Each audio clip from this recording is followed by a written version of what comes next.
Manitoba Derby. It's Matt's broken foul back to Bonanza down the rail. Mr. Expedient. Speed stretch approaching the wire, and it's going to be Smuggler's Hold to take the 2009 Manitoba Lottery Derby. To the outside, Stachys continues to go on with it, and Stachys is going to pull the upset. He's drawing away to win the Manitoba Lottery Derby. Across the track, deep stretch, Hammer's bullet, big blue caboose. Hammer's bullet, the Canterbury Invader takes the 63rd renewal of the Manitoba Lottery. They're a long way from home, baby. Beluga Ball proves it's no fluke. He's back on track. He destroys them in the 64th renewal of the Manitoba Lottery. Narco, but Assembly Hall is going to get it done in the Manitoba Lottery Derby. Second, Enormous Strides, Street Prancer coming to the wire. It's going to take the Manitoba Derby. Flashy Fuel wins six. One more try. Flashy Fuel is going to hang on. But it's inside straight. He's gonna do it in here. Escape quad trying to battle back, but Pineapple is the 16 pole. Sky Promise is gonna take in the Derby. Oil money. He can't go around it. It's unusual Mongolian win. Takes the 72nd running of the Manitoba Derby.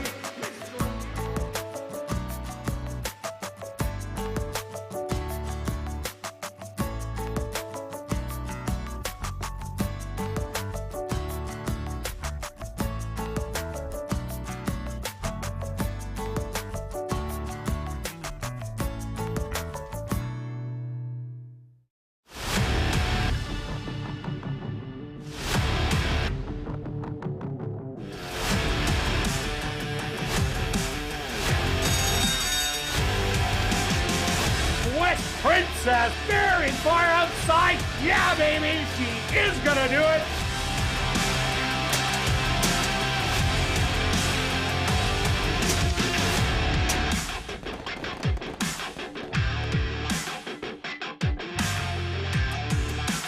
The Manitoba Jockey Club acknowledges that we are on Treaty 1 territory and that the land on which we gather is the traditional territory of the Anishinaabe, Cree, Ojibwe, Dakota, and Dene peoples, and the homeland of the Métis Nation. We pay our respect to the First Nations and Métis ancestors of this land. And welcome everybody to ASD Live, brought to you by Manitoba Liquor and Lotteries, day 22 on the racing calendar. Quick look back at yesterday's racing action. Start off with who was hot. Wow, there was 3 jockeys that did have 2 wins on the card. Sheldon Chickeness, Ronald Alley, and Stanley Chady Jr. Jorge Carreño was shut out yesterday, but he did only have 1 mount on the card, but he's still up by 11 on the jockey side. On the trainer side, Jerry Gorno with 2 more wins yesterday. He's packing those wins on in the last 5 race days, and he's now up by 8 on Jared Brown. Shelley Brown in third with 11. Then Tom Gardapi Jr. who had a win, and Michael Nault. And speed is what you wanted on yesterday's racetrack. It was pea soup sloppy out there, Stretch. Yeah, absolutely. When we didn't know how the track was going to play, we had so much weather change and stuff. We knew it was going to be an off track, so we had to kind of adjust, and it didn't take long to realize that you had to be on or near the lead. And that was kind of the successful angle to play. And whereas the day before was closer, so it's important to take notes on what type of surface or where the horses were coming from, because it does make a big difference. And then just kind of talking as I think regular horse players can appreciate it. If you watched us yesterday, you thought we knew what we were talking about on the information. If you watched us on Monday, you're thinking, what is going on? Yeah, we had a rough Monday, no doubt about that. And I think everybody can appreciate the ups and downs. We're just trying to give out the information, and you guys take it from there. And we just tell you what we see, and it was good yesterday. We as a team had the pick 5, the pick 4. We had exactors, trifectas. You had a nice win bet on the last race on the $19 horse. Barley Boy. Yeah, so a good all-round day. Hopefully we can keep it going. Remember, we're just trying to give out some information for everybody, and hopefully that helps you pick some winners and make some money. And it was sloppy yesterday, but the track crew, Ricky Ball and his crew, have done a fabulous job. Absolute pea soup last night, pea soup this morning. Fast racetrack for this evening. So let's kick it off here in race number 1, a $5,000 claimer for 3-year-olds and up that are non-3 lifers. They're going to go 6 furlongs. Scratch the 1 creative feature and scratch number 5 flat out love. 4 going to post. Stretch. All right. Pick the winner in the first. Yeah, we're going to find out. Let's hope. Well, let's see if I'm kicked out of the show parlay in race 1. Yes. As there is show wagering. Show wagering. Well, we'll do place wagering today in the first race. Okay, why All not? right.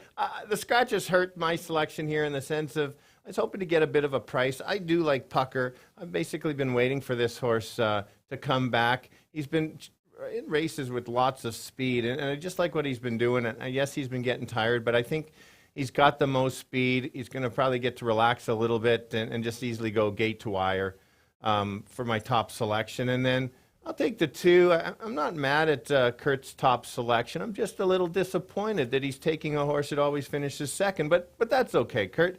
This horse is sharp, and I've won on him but lost more than I've won because I like to take him to win. Probably Pucker's going to go out. The 2 will come up to them, look at Pucker, and say, oh, I don't like to win, and they stop and run second. So that's why it's 3-2. And between the 4 and the 6, I took the 6.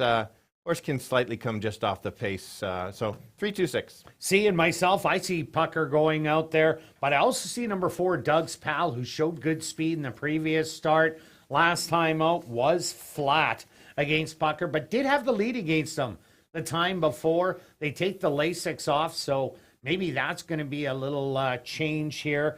But I just think those 2 are going to be the speed. And what I like about Strong Arm, yeah, a lot of seconditis, but this horse runs very well fresh. Won at First Asking last year. Run a big game second off another layoff last year. And that was second to Top of the Rock. And that was a horse that I really loved that day to get the job done. So I see the 3 and 4 going to battle it out. Strong Arm sitting in right in behind him.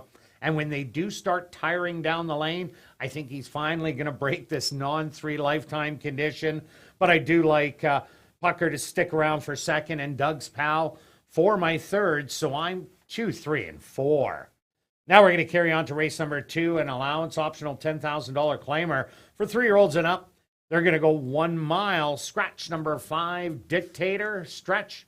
What about this one? Yeah, so the scratching the 5 does make a little bit of difference. There's still going to be an early pace battle out there. Probably would have been an even bigger one if the 5 had been in the race. I've landed on the 4. I think the horse is going to get an absolute garden trip behind the duel between the 1 and the 2. Both are going to, between the 1 and 2, are probably going to just, they like to be on the lead. They're going to go fast enough and just waiting on the 4. 4 ran a nice race last time and just didn't get up, but ran a good enough race to win. So easily my top selection. And now it's kind of between the 1 and the 2, who's going to be my second selection. And I decided to go on the 2, mainly because last time pressed in a duel last time and took over, outclassed them there. So I think the same thing can kind of happen here. The other comparison is if you look at the 1 and the 2 was in for some allowance, higher level racing, and the 1 was in for more of the bottom claiming at Golden Gate. So that was why I thought the 2 could put the 1 away. And then the last one, I'm going to go to the 6 is my third selection, but could get in this even in second if there is the big battle. This is the lowest level for him at ASD. I liked it, the 2 turns. I do like that this is his spot for it. And Who knows? Might even get up there. He certainly has a nice running style, and if the 4 doesn't fire, maybe at a bit of a price. So I'll call it 4-2-6. Yeah, I'm with you, Stretch, on number 4, maybe sometime. For the same reason, I see the 1 and 2 pressing each other on the front, and I think the closers are going to get there, and maybe sometime. Couldn't catch Silver Luke Silver last time out, but Silver Luke Silver was an invader and ran a big race that day. Maybe sometime, has run good races every single time, and that was the first time going a mile here. Now gets a little more familiar with the 2 turns, so maybe sometime can sit close, and I think today's the day. But I do like number 6, Life's Been Good So Far. Me and Stretch touched on it yesterday. Horses dropping in class. This horse comes out of a stake race last time out. Throw that race out. That was a schmozzle. The time before was a great race against It's That Time, Something Super, and Del Vecchio. Del Vecchio came back to win. It's That Time came back to win. And that was second level allowance. Now drops to the first level, and we've seen these horses perform really, really well this year. Even going back to yesterday, Interesting Times was in the second level allowance, going to the first level, and proved to be much the best in there, getting the win. So I like Life's Been Good So Far for second, and I took Monstradamus for third. This horse really woke up last time out, sent hard for the lead, couldn't hang on. But maybe if the track's playing for speed and it does get loose, could hang around for a big piece. So I took 4, 6, and 1. Now we're going to carry on to race number 3, kick it off. Jackpot pick 5 wagering. That carryover approaching $400,000 for this allowance optional $10,000 claimer. But this time sprinting, going 6 furlongs. Stretch, what do you got? Yeah, a good competitive race, a high level of talent in here for sure. I think there's just enough speed to help out the 5. This horse is really game. Last time moved early because I thought just a good move by the jockey, recognizing that Wicked Fortitude. Thank you. Went as well, and I think if the jockey let Wicked go early, probably wouldn't have won the race. This time the horse is going to sit just back. There is just enough speed throughout the field that the horse can make its better run of sitting just back, make that move with a stalking trip on the move on the turn, and then go from there. From there, it's all about the race shape. So I don't really know who's going to be second or third. As you can see, our picks are a little bit different with the same horse. I'll go with the 4. Yola. This horse was the last horse that was in that lightning race that they had to cancel with that lightning storm. The other ones raced on Monday, and Wicked Fortitude did win that one. I did like that horse a little bit in that field. I think the same kind of thing. I think he can just sit off and maybe get the jump on the 5 and kind of be right there. And then I'll go with the 6, kind of just because the horse is running lights out, and I also like that Jerry's claimed the horse back. I always like that angle when a trainer claims that horse back, and actually at a higher level. So that's a big thing. The horse was is cutting back from 7 furlongs after showing a bunch of speed. So yes, there's going to be other pressure in here. Like I said, I like the 5 as a top selection, kind of wide open after that, but I'll still call it 5, 4, 6. Yeah, I like number 5, Golden Eye. This horse has run good every single time. Braven Badgery with the great ride last time out, and had a great ride the time before, but was just beaten at the wire by Fair Challenge, who had won 2 in a row. Golden Eye will absolutely love the speed that's in here with the 4 Yola, the 6 Dazzling Mischief, and the 7 Diddley. So something to run at from a stalking roll. So that's why he gets my top play. I also like number 7 Diddley. This horse is moving up from 75, but won that race really impressively. Didn't beat the likes of these horses, but the way he did it was just so easy. They've been taking their time with this horse, and I don't think the horse needs the front end, but he will be close. And with that outside draw, I don't see him getting hemmed in there. So I like him as he can move up and win 2 in a row. And I like number 1, Dino. This horse is coming by way of Churchill Downs and Fairgrounds before that. Has some really strong closing efforts coming from Fairgrounds before going to Churchill. We've seen these horses do really well here at the Downs, and the race should set up. Probably going to get good odds, all that 4-1 that is offered in the morning line. So I'm taking 5, 7, and 1. Now we're going to carry on to race number 4, kicking off $50,000 guaranteed pick 4 wagering. We have an allowance race for 3 and up that are non-2 lifers. They're going to go a mile. A tricky race here to kick off the pick 4. Tricky's fair. I called it a fun race to try and cap. Yeah, a big change in distance for most of the horses. There's a potential to be a lot of speed in here. It's going to be a matter of who can rate and who can carry their speed. So many questions in here. So it's once again, somehow we end up in the same top 2 selections. Surprisingly.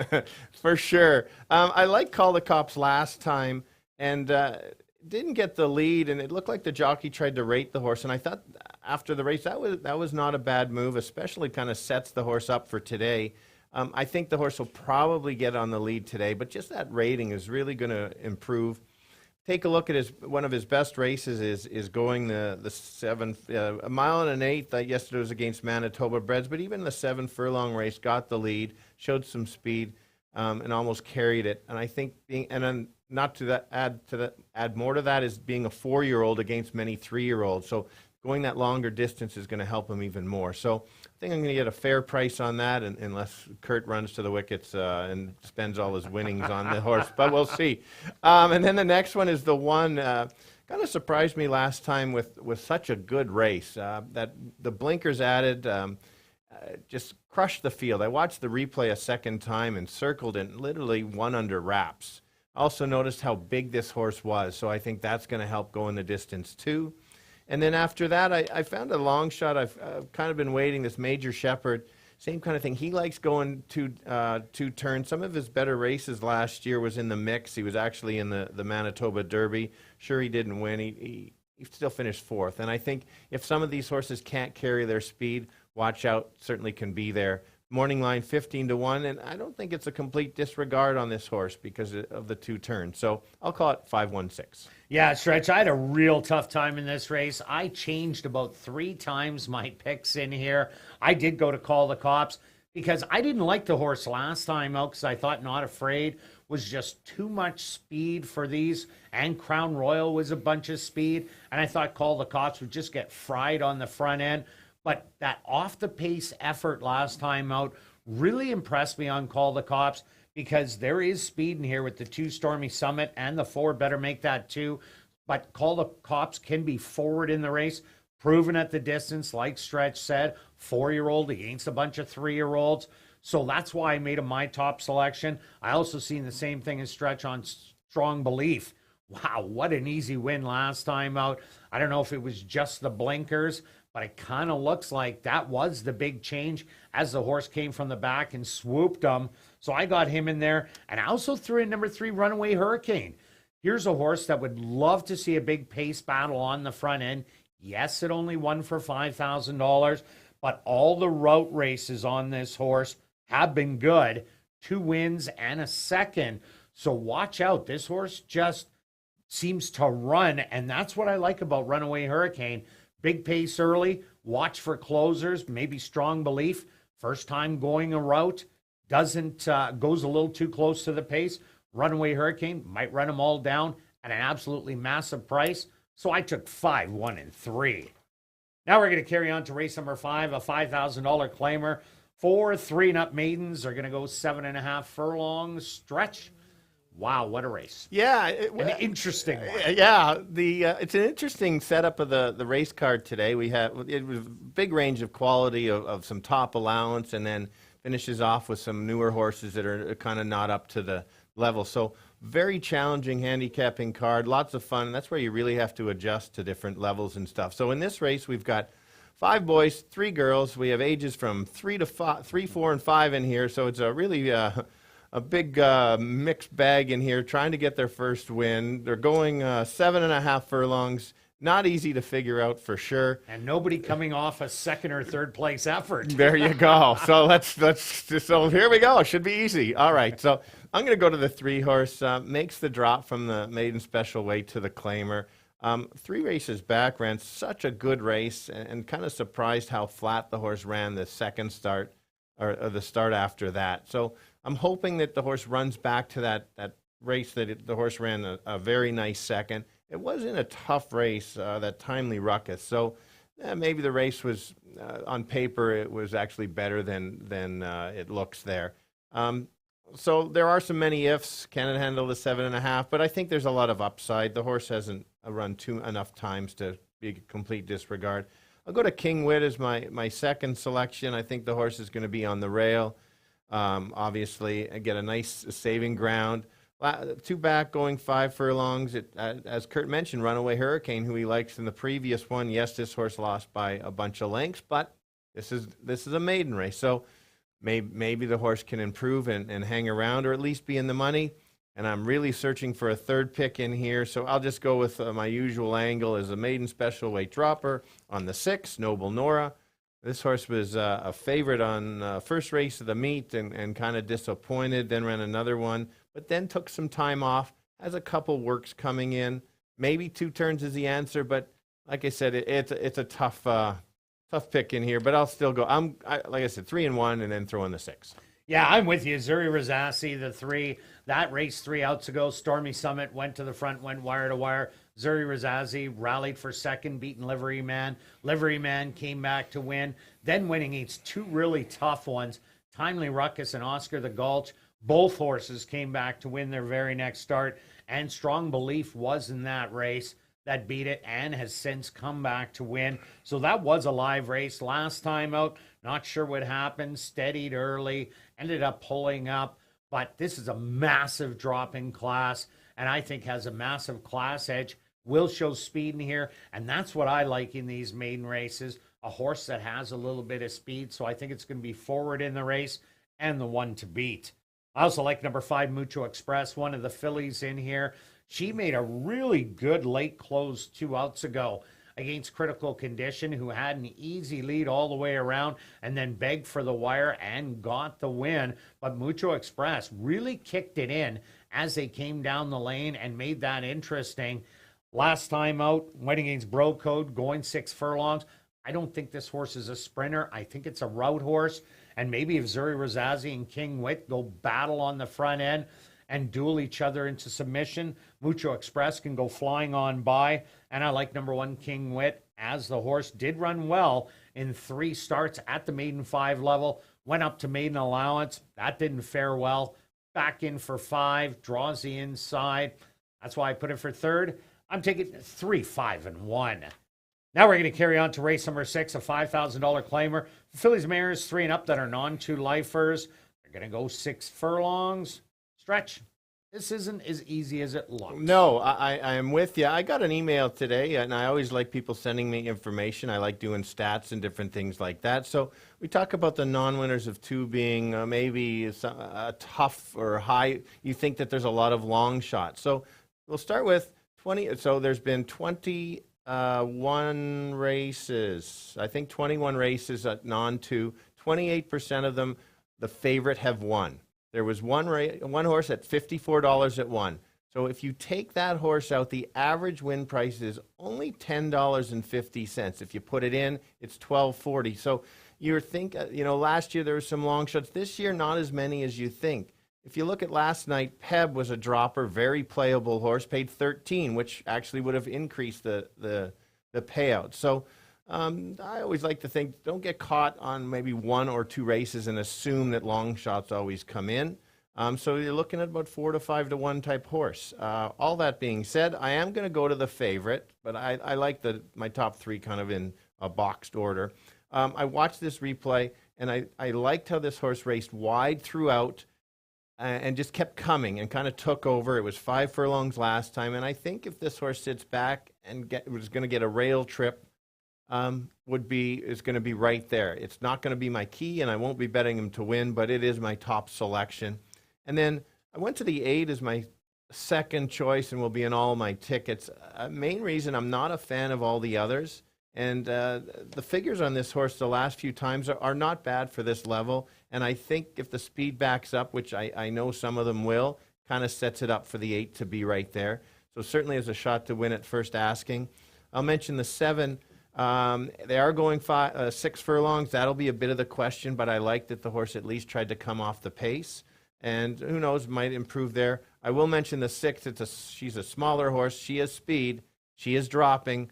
Can she get the 6 furlongs is the question, but I'm going to go 187. Yeah, I see a lot of speed. Home Early Shirley, wow, at 40-1, tried to steal it, but add mean money onto the front end. I think these two are just going to rock it out there and try and carry it, but I just don't think they're going to carry it all the way. I went to number 8, Miss Parfait. This horse has some real big efforts going to the front, rallying from off the pace. I like horses that can do it any which way. Even though this horse is an on-2 lifer, has been in the money 6 out of 15 times, coming from Penn National. And some of those races, I think, blows the doors off this field. Question mark, is it ready? Off since March 2nd, only a couple of works or one work here at the Downs under the belt. But I just like also that so many horses came back to win out of the horses' lines. So I'm going to put it on top with the little unknown factor. True Kate, yeah, that is the one that is going to be well bet, probably around even money, 3-2. And the way she did run last time, winning this condition, she is the one to beat. And number 7, Zenhai, what I liked about this horse, stumbled badly out of the gate and was in a chasing role. Usually these speed horses, they start chasing, they get beat by like 20 lengths in the end. This one didn't. It ended up rallying, only got beat by 2 lengths. I think that's a good turning point for Zenhai. That's why I took it for third. I'm 8-1-7. Now we're going to carry on to race number 7, an allowance race. 4 3-and-up maidens are going to go 6 furlongs. Scratch number 2, Champiosa, and scratch number 3, Preach Little Gospel. A wide open affair, Stretch. Yeah, still a field of 10 horses to cap off the week, and I still think there's some very good horses here that are maids that still haven't won, that may not win today, but are going to win. So it's a good maiden special weight race. I've landed on the 4 here. I think it's kind of down to 2 horses. If the 3 horse had been in the race, I would have really made 4 was my prime top selection because of all that speed. But main reason I like this as kind of my co-top selection is just how the horse has been closing, and I think can run down the speed. There is enough speed in here to be chasing or pressing the 11, and the figures are there. I just think this horse is sitting on him. We'll see how Strong Belief runs in the 4th. That horse runs big. That kind of ups on how good that race was. So for me, I'll have my 6 shows, and I'll need 1 show in the last race, Kirt, and that'll be my show wagering. So, Beth, you can pencil that one in for me. And then my second selection is the 11. Watched it with that scratch, like I mentioned on the 3. I think this is going to help. The 1 might show some speed on the rail, maybe a few others, but I think that he can put away all the speed and try to hang on with the 4. If it doesn't, then the 4 gets him late. And then I'll go to the 8 as my third selection. This horse, I watched it and had some nice works coming in. Looked like it needed one and made a bit of a late move. And I think just second start and a workout puts this horse right there at a price. Kind of looking for that third place horse. I did leave out the 1 who I touted last time. Maybe I'll get beat on that one today. But 4, 11, 8. Yeah, this is an interesting race standoff. I went to number 12, High Rise in the Peg. I see number 1 Finalize, the 9 Warbucks, and the 11 He's the Chairman, all battling it out early. And He's the Chairman last time out had the inside. I just don't see that happening today. So that's why I don't like him in my top 3 in here. But if he does clear, he can be tough to catch. But High Rise in the Peg, this horse that ran a good race first time out. Yes, it was beaten as the favorite in there, but didn't run bad at all. The next time, tried to press the leaders, Oscar the Gulch and Finalize, and ended up tiring down the lane. I don't expect this horse to chase after him. I expect it to sit back, draws the outside post position, so can put the horse anywhere he wants. Lionel Camacho Flores is bringing in horses from off the pace, and he's timing it really well. So I'm looking at this horse at a good price on the outside. I also like number 1 Finalize. Ran really flat last time out, but I'm throwing that one out and going right back to him. Those starts before that against Timely Ruckus, Oscar the Gulch, back-to-back against Oscar were dynamite races. Either of those races comes to the table today. This will be a top 2 finisher. And the 4 Daddy's Rare Edition. Well, this horse keeps knocking on the door. Good second last time out. Speed falls apart. Definitely this horse will be coming. An interesting last race. I'm 12-1-4. Good luck with all your selections this evening. I'll be right back with the changes on this evening's Carter Racing.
And if everybody can get their pens and programs ready, here are the changes on this evening's 7-race Carter Racing.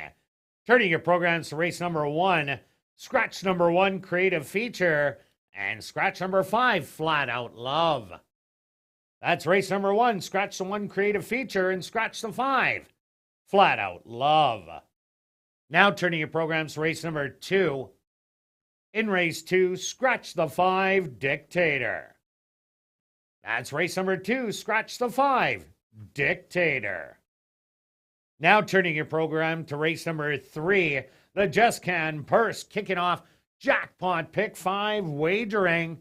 There are no changes. The carryover in the Jackpot Pick 5, just under $380,000. Now turning your programs to race number 4, the RD Sales Purse, kicking off $50,000 guaranteed pick 4 wagering. Just some overweights, and they're on your TV monitors. Now turning your programs to race number 5. In race 5, number 4, Spies Force, does have an equipment change, blinkers on. Once again, in race number 5, number 4, Spies Force, blinkers on. Now turning your programs to race number 6. Just a couple overweights, and number 6, Mean Money, correct the weight to 117 pounds and 7 pounds over. Now turning your programs to race number 7, our Jackpot High 5 race of the evening. Scratch number 2, Champiosa, and scratch number 3, Preach Little Gospel. That's race number 7, scratch the 2, Champiosa, and scratch number 3, Preach Little Gospel. The Jackpot High 5 carryover, just under $22,000. Well, an absolute beautiful evening for racing here in Winnipeg. Under mainly sunny skies. Could we just change that to mainly stretchy skies? It's all about stretch. Yeah, what happened to me? I was like big up there. Come on, I hit the pick 4 and a $20 horse in the last, and now I've shrunk. Yep. All right, it's mainly stretchy sunny skies. Temperature 25 degrees Celsius or 77 degrees Fahrenheit. And the track is listed as fast. Fast racetrack for this evening's 7-race Carter Racing. We're going to kick it off right here in race number 1. That goes to post in 19 minutes.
apply.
And welcome down to the paddock for race number 1. We're going to kick off the Wednesday card of racing with a $5,000 claimer for 3-year-olds and up. They're non-3 lifers. They're going to go 6 furlongs. Scratch the 1 creative feature. Scratch the 5 flat out love. Well, we're left with a foursome in here. Stretch. Who do you like? All right. Yeah.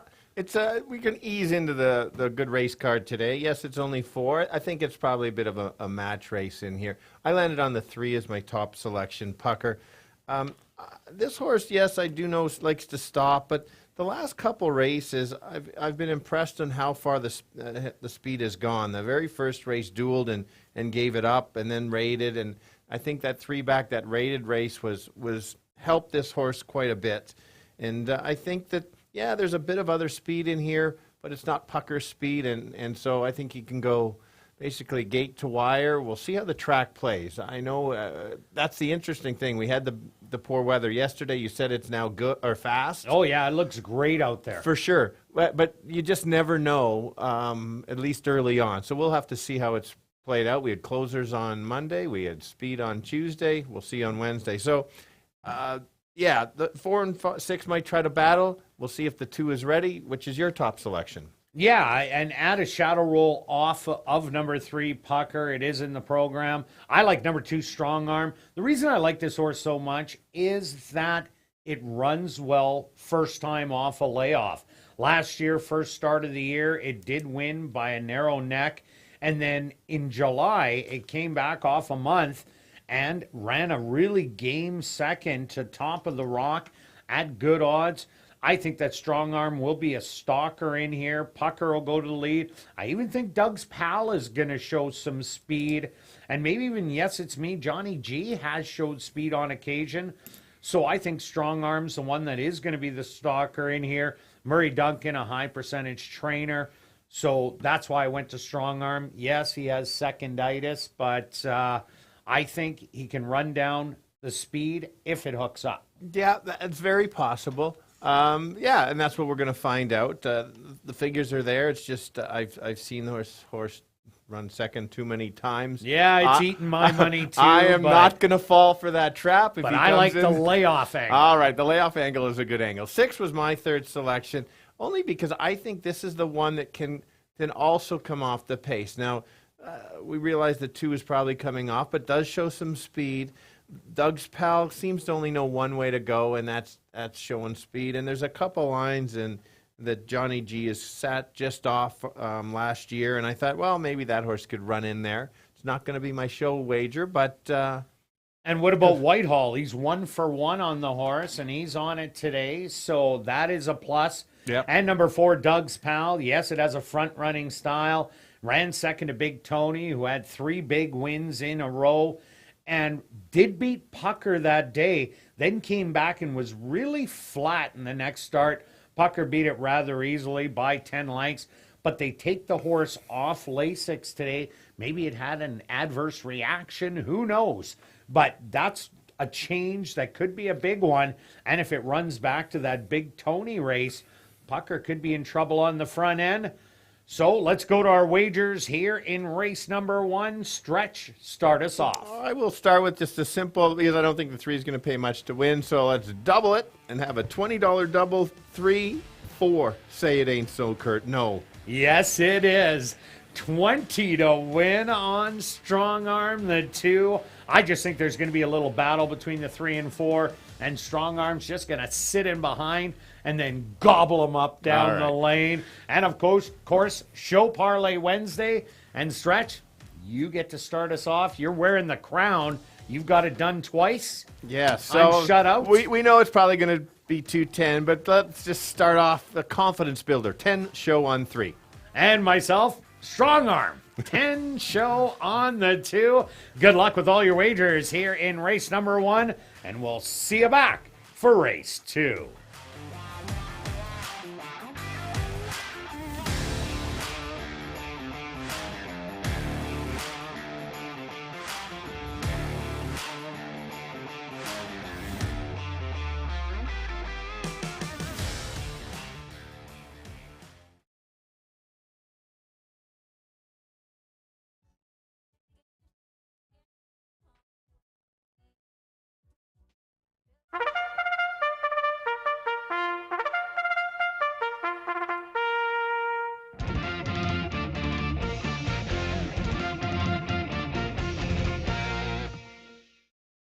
horses are on the track for race number 1. They're going to go 6 furlongs for $10,200.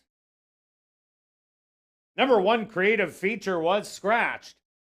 Number 2 is Strong Arm, owned by Andre Ellis, Murray Duncan, and the estate of Gerald B. Stewart, trained by Murray Duncan with Stanley Chady Jr. Number 3 is Pucker, owned by Monique Goulet, trained by Will Taranjo with Lionel Camacho Flores. Number 4 is Doug's Pal, owned by Pink Cloud Racing, trained by Courtney Ross with Neville Stevenson. Number 5, Flat Out Love, also scratched. Number 6 is Yes, It's Me, Johnny G, owned by Jerry Lambert and Lynn Matthews, trained by Tom Garterby Jr. with Antonio Whitehall. Post time for race number 1 in 3 minutes.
It's now 2 minutes to post time at ASD.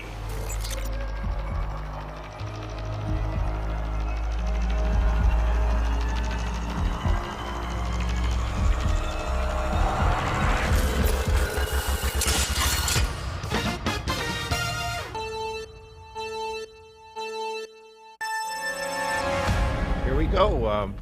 6 furlongs, the boys that have not won 3 races lifetime. It's only 4 horses, but it's an interesting match race. I think the 3 is going to be the most speed. The 4 and the 6 are going to try to chase, and the 2 is going to sweep them. I think the 3 goes gate to wire. You're not going to get a great price, but I just think it's his race to lose to see if he can carry his speed. If not, maybe the 2. The 2 likes to run second, maybe an exactor, 3-2. Kirt. Yeah, Stretch, I don't think this is a match race. Yes, I think the 3 is going to be on the front end, but the 4 could give him a little bit of trouble in here. So that's why I went to number 2, Strong Arm, a horse that likes to run fresh first start of the year and always runs big first or second, and is a horse that can sit just off the pace. That's why I like him. I do like the 3 horse also to try and steal it if the track is favoring speed, because he does get tired late. Watch out for the longest shot, Doug's Pal. That race 2 outs ago can definitely win this race. Good luck here in race 1.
post time.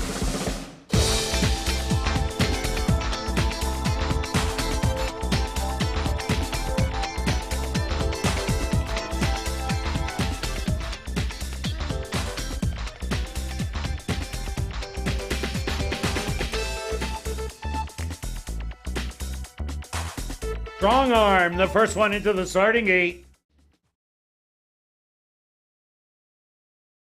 Next up, Doug's Pal.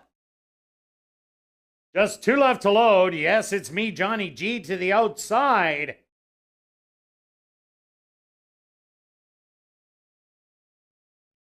And just waiting on the 3 to 5 favorite, Pucker.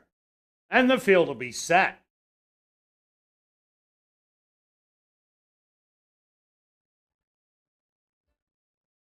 They're at the post.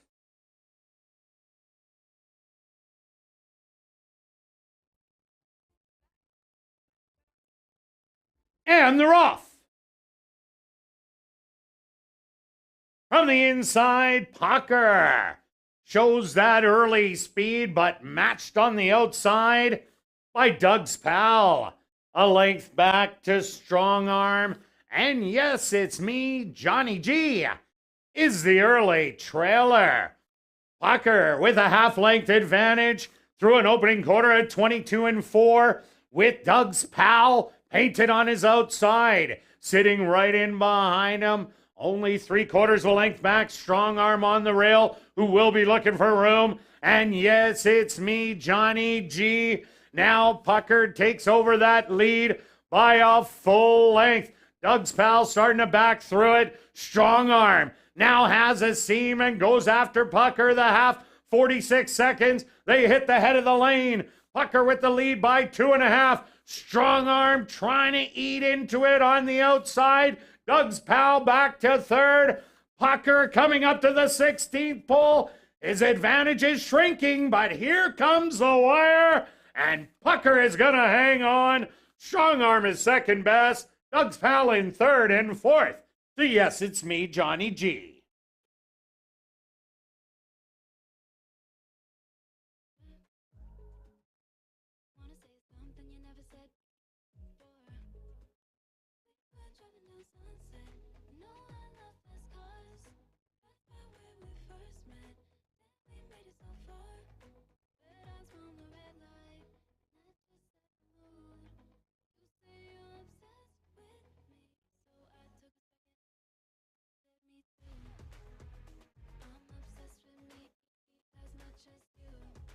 The Stewart's opposed to number 3, Pucker, as your race winner. Second goes to number 2, Strong Arm. Third to number 4, Doug's Pal. And fourth to number 6, yes, it's me, Johnny G. They went the opening quarter 22-4. The half, 46 seconds. Time for the 6 furlongs, 1:12-4.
Now entering the winner's enclosure, the official winner here in race number 1, that's number 3, Pucker.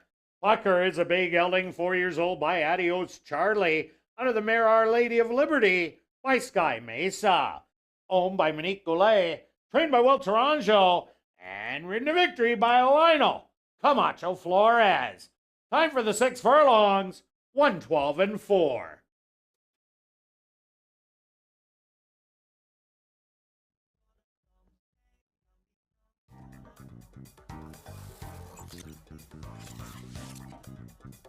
Race 1's official in the upcoming second race. Scratch number 5, Dictator. Again, in this second race, scratch number 5, Dictator.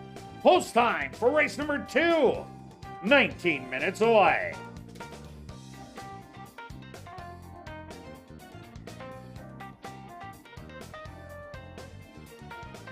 As I mentioned earlier, ladies and gentlemen, this is your ultimate Chasey Ace place, which raises money for the Final Furlong organization that helps find good homes for retired racehorses.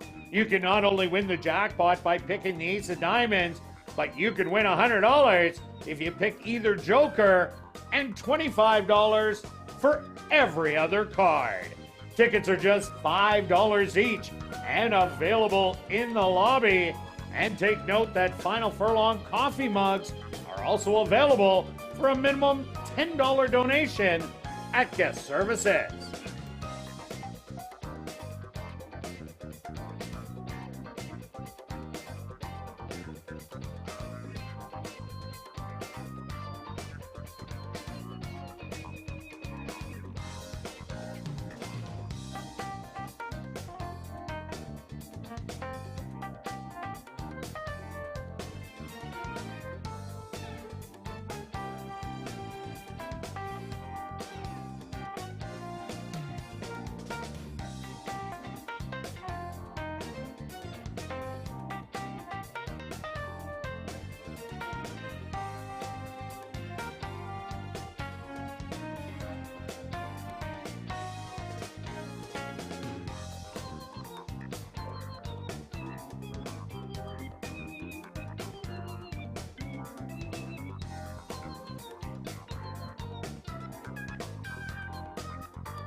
And ladies and gentlemen, turning your programs back to race number 1, we had a claim to report.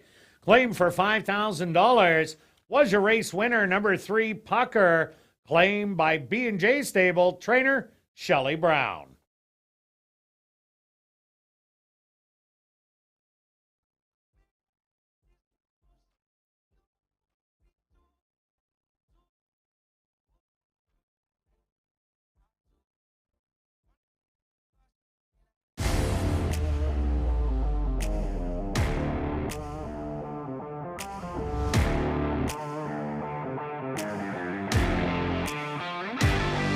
And welcome back down the paddock for race number 2. We have an allowance optional $10,000 claimer for the boys 3 and up. They're going to go 1 mile. Scratch number 5, Dictator. Quick look back at race number 1. Stretch, yeah, seconditis. But I did get value on Strong Arm. Big value, $11 in a 4-horse field. So I'm actually not that sad losing. No, you're right. The value is there for the newer people. If you turn back to the program, I'll help you out. You see 30 races for the win, and then you have 2 seconds. It's 9. Now it's 10. Next time you see Strong Arm run, it's 10 seconds now. So we'll see what Kirt does next time. We'll see. I don't even know what I'm going to do next time. All right, here we go. Race 2. Some solid competition in this race. They're going around. They go past the wire twice, so don't cheer if you think you're leading after that first pass of the wire. I saw somebody last week do that thinking that they won. Had to help them out that the race still keeps going. 8 furlongs is a mile. We got the boys going. Both Kirt and I have landed on the 4 here, maybe sometime. The reason being that I think there's a potential pace battle up with some early speed. Maybe sometime is a type of horse that stalks, that will sit just off. Ran a really nice race. Actually, all the races have been pretty good so far at ASD. And that mile race was nice in the sense of it was trying to get to the Silver Luke Silver. Was that the Silver? Yep. Yeah. You got it. Thank you. Then went to a stake race, right? Yeah. He then Didn't fare so well. No, but that's okay. He's at that level of a stake horse. So the Ford certainly belongs in competition. I've got this horse as some solid figures. Actually closed lengths in the stretch. Yes, it shows on there, but the figures do too. Should get the dream trip. If there's a pace battle, if somebody gets loose, probably run second. Yeah, I really like maybe sometime in here because Silver Look Silver got the jump on maybe sometime last time out, as Monstradamus was the horse that cut it out. The horse I like for second in here, number 6, Life's Been Good So Far, came out of the RJ Spears and didn't run well in there, but just crossed that race out. Look at that race before, second level allowance. This is the first level and ran a bang-up 4th, only beaten 2 1/4 lengths. And there was some interference in there, so ended up getting placed 3rd.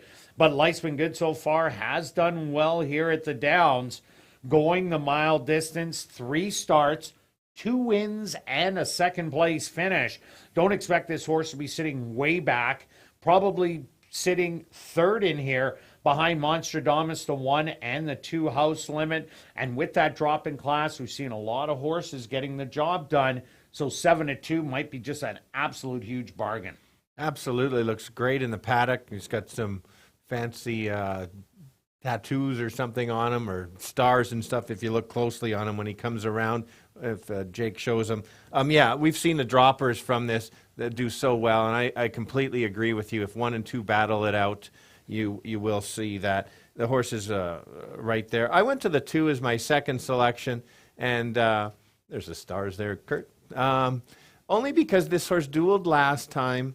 Yes, it did drop, and it looked so good doing that.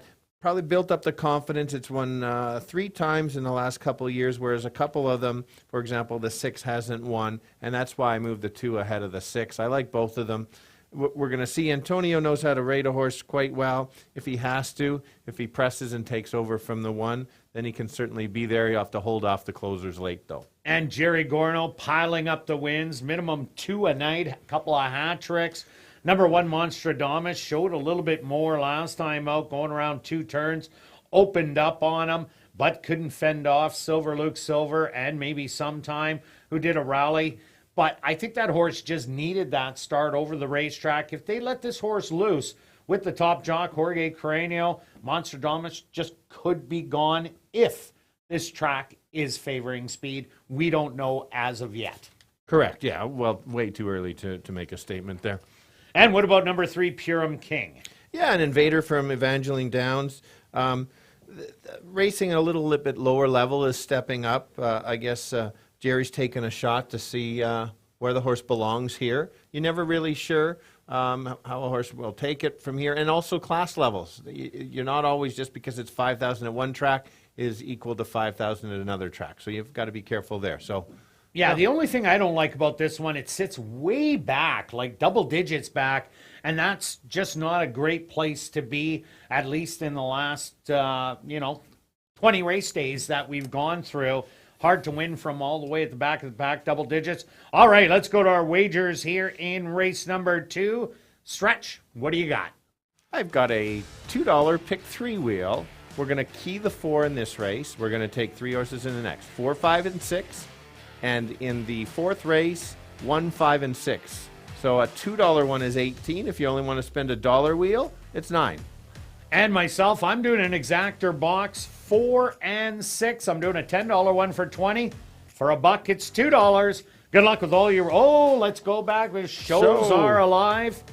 Hey, I'm live after the first leg. Yes, That's Kurt, awesome. that is neat. Yes, don't have to lend you the money or give you the money. No. Okay, so we both made a lofty 50 cents in the first, but we have change left over. From yesterday's winnings. Yesterday. So I'm going to go first here. I'm going show on number 4, maybe sometime.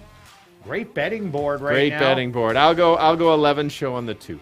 All right, good luck with all your wagers here in race 2, and we'll see you back for race number 3. Kicking off Jackpot Pick 5 wagering.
The horses are on the track for race number 2. They're going to go 1 mile for $16,500. Number 1 is Monstradamus, owned by Wind Dancer Stable, trained by Wendy Anderson with Jorge Carreño. Number 2 is House Limit, owned by Avery Erfel, trained by Jerry Gorno with Antonio Whitehall. Number 3, Purim King, has returned to the paddock, owned by Henry Witt Jr., trained by Jerry Gorno with Sheldon Chickadas. Number 4 is Maybe Sometime, owned by Wendy Anderson and Rob McDonald, trained by Wendy Anderson with Ronaldo Cumberbatch. Number 5, Dictator, was scratched. Number 6 is Life's Been Good So Far, owned by Marvin and Deb Buffalo, trained by Marvin Buffalo with Lionel Camacho Flores. Post time for race number 2 in 3 minutes.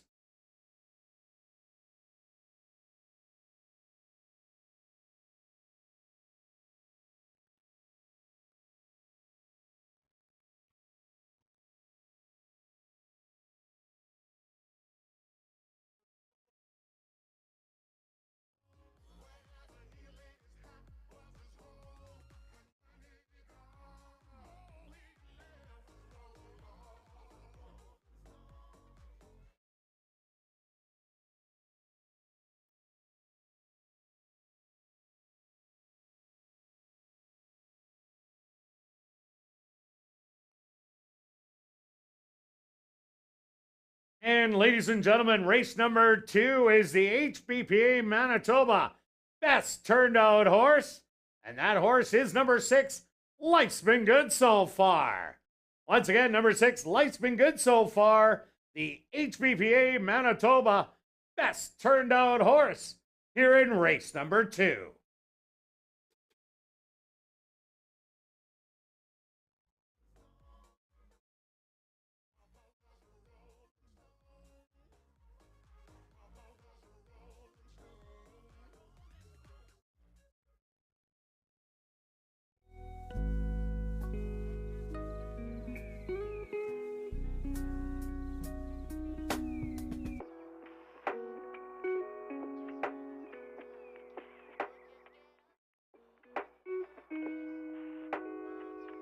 Ladies and gentlemen, we have a late scratch to report, and this is second race. Scratch number 3, Purim King. Once again, a late scratch to report, and this is second race. Scratch number 3, Purim King.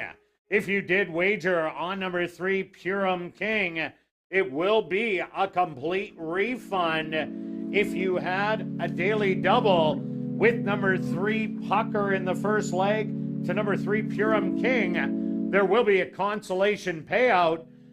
If you had number 3, Purim King in a pick 3 with Pucker as the winner in the first leg, you will get the favorite at post time. Late scratch here in the second, scratch the 3, Purim King.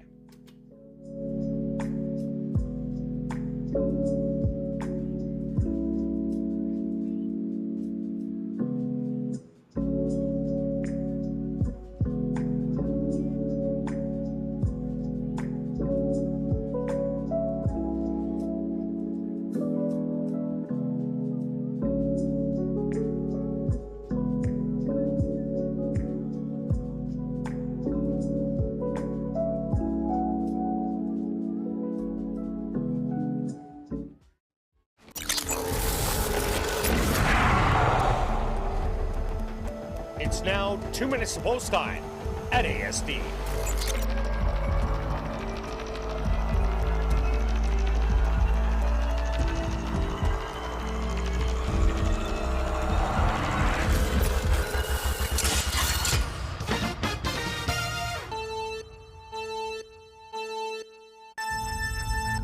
All right, some top talented boys going a mile, crossing the finish line twice in here. There's a late scratch on the 3. That won't affect how the race is going to go. He would have been trailing. I've got the 4 and going to get a garden spot behind a potential pace battle between the 1 and the 2. If the 4 can get a nice spot, sit behind, make a late move, could go right to the winner's circle. 7-2 is a great value.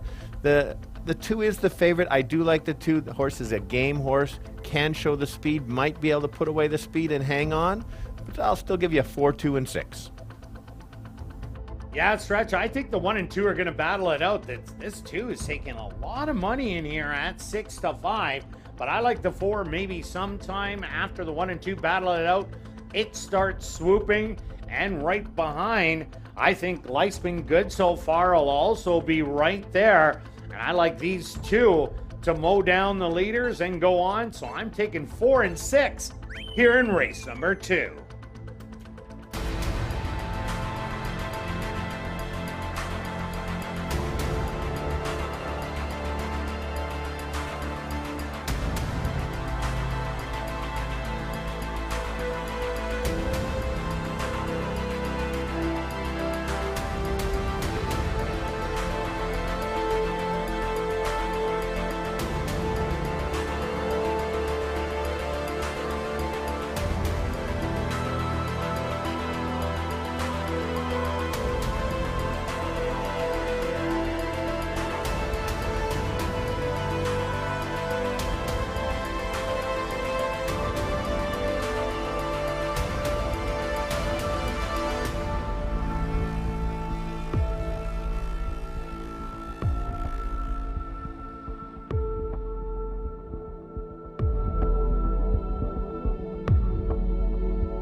post time.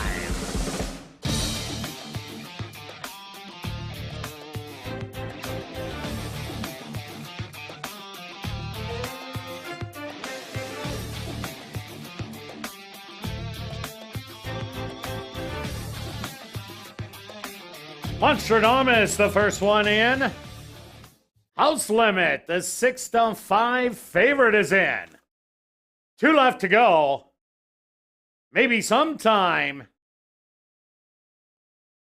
And just waiting on Life's Been Good so far to the outside.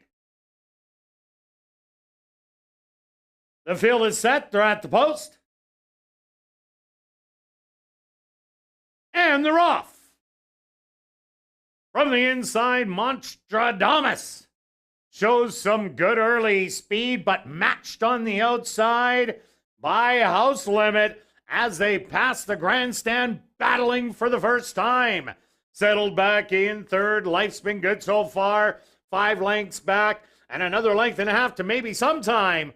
The early trailer. The opening quarter, a sizzling 22-4. And they're battling on the front end as House Limit now goes by and takes the lead by a length.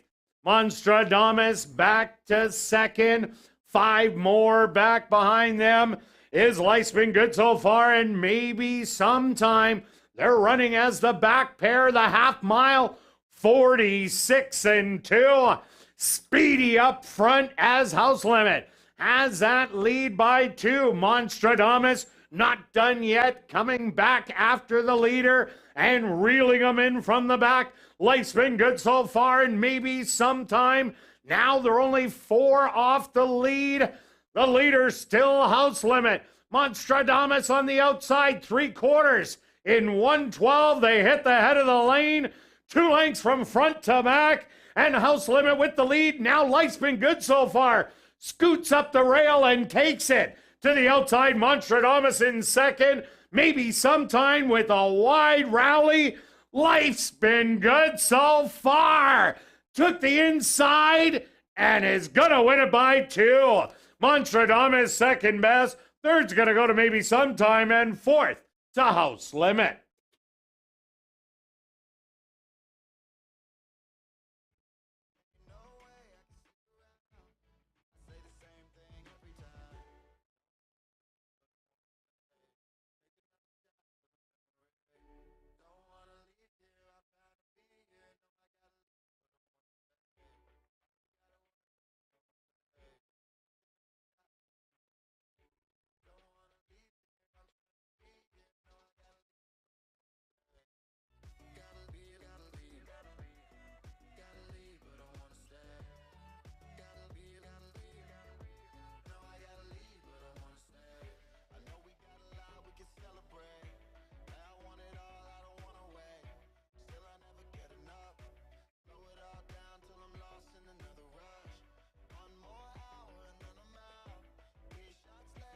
The Stewarts have posted number 6, Life's Been Good so far as your race winner.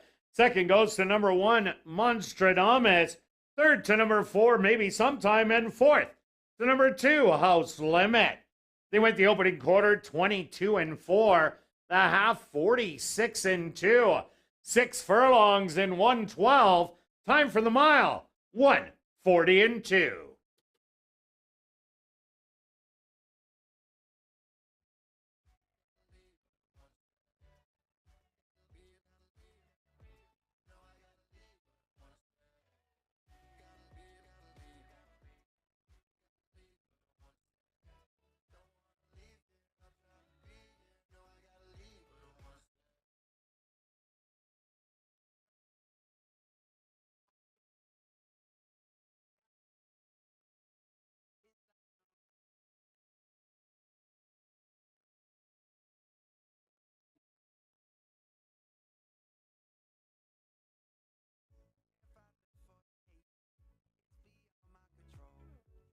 Now entering the winner's enclosure, the official winner here in race number 2. That's number 6, Life's Been Good so far. Life's Been Good so far is a dark bay or brown gelding, 6 years old, by Minister's Wildcat. Out of the mare, Life is a Stone by Global Eyes. owned by Marvin and Deb Buffalo, trained by Marvin Buffalo, and ridden to victory by Lionel Camacho Flores. Time for the mile, 1:40 Congratulations goes out to jockey Lionel Camacho Flores, who scores the early daily double. 2 wins for jockey Lionel Camacho Flores.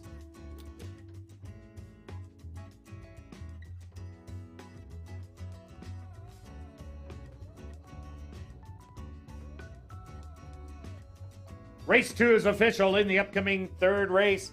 The Just Can Purse kicking off jackpot pick 5 wagering. There are no changes, but we'll give you the rest of the changes in this evening's pick 5.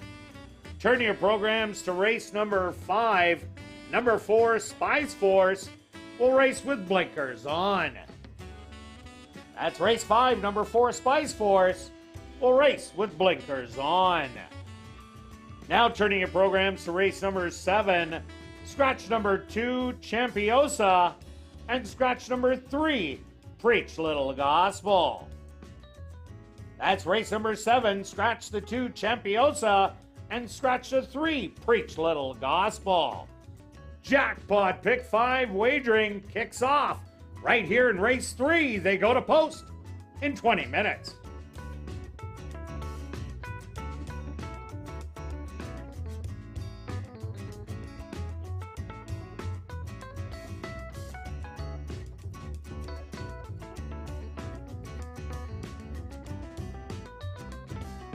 Are you new to Assiniboia Downs? Then check out the 140 VLTs located on the second level.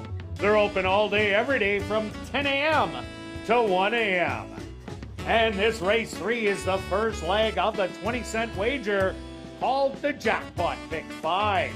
If your ticket is the only correct one, picking the winners of races 3 to 7, you're going to win the whole jackpot, which is currently just under $380,000. And when there's more than one winner, the consolation is paid out and the jackpot keeps growing. And take note, the ASD Jackpot Pick 5 will be mandatory payout on Monday, August 1st. That's Manitoba Derby Day, if not one prior to. The pool for the mandatory payout is expected to exceed $1 million.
And ladies and gentlemen, turning your programs back to race number 2, we had a claim to report. Claim for $10,000 was your race winner, number 6. Life's been good so far. Claimed by S&S Stable trainer Maria Stanford.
And welcome back down the paddock for race number 3. We have an allowance optional $10,000 claimer for the boys 3 and up.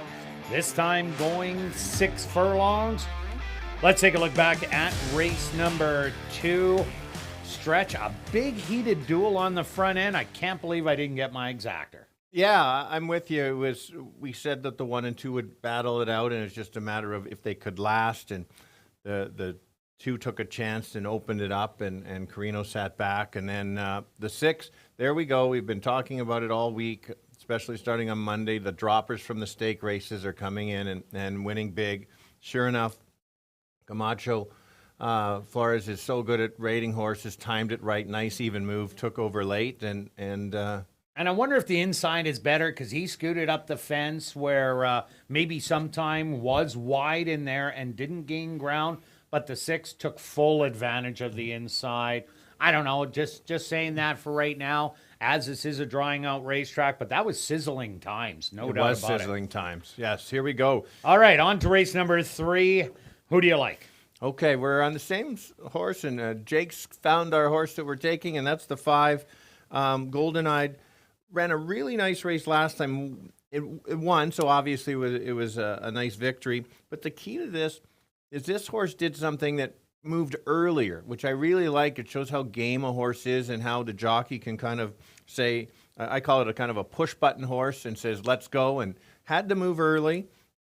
In this race, if there is a pace battle, which I expect there will be, can sit back and make that nice, even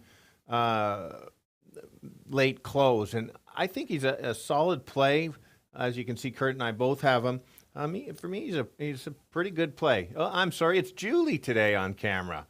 Okay, go ahead. All right, yeah, I see the speed coming out of the 4 Yola, the 6 Dazzling Mischief, and the 7 Diddley. So I also like Golden Eyed for the same reasons in a stalking role. But I also like number 7 Diddley. Here's a horse that's moving up, and we're saying about the difference in levels, but Diddley was very impressive last time out, winning by 2 1/4 lengths, taking advantage of the inside and then just drawing off to win. This is a horse that usually wins on the front end, but has one coming off the pace and knows how to win. Has won 16 out of 63 starts, and has won 4 times at the distance out of 17. I think Diddley will be forward in here. And coming off that win last time out, I think this horse is getting good. Yeah, we're about to find out because it is going to be a big test. Yeah, sure. It definitely is, being the outside of the speed. Yeah, and so, we'll just have to see. My second selection was the 4 Yola. Mentioned how this horse was entered on, we call it the lightning bolt race, because there's lightning everywhere and everybody had to get inside, so they didn't race. This was the last one to get in from that race. And I like how this horse showed some speed, pressed, and then tired. I think this horse is better just off the pace behind your speed horse and Dazzling Mischief. I think if it battles, might get the jump on the 5. If the 5 gets too far back, and if it is kind of a speed-carrying track, we don't know yet. It's way too early. I think that horse could get there, especially 6-1 is more than a fair value for me there. Yeah, another horse I like in here, number 1, Dino. Here's a horse that ran really well at Fairgrounds in late 21 and early 22. Has been in the money 5 out of 7 times. Was 5 for 5 at Fairgrounds, then went over to Churchill Downs. Didn't fare as well there and was beaten by double digits in both of the starts.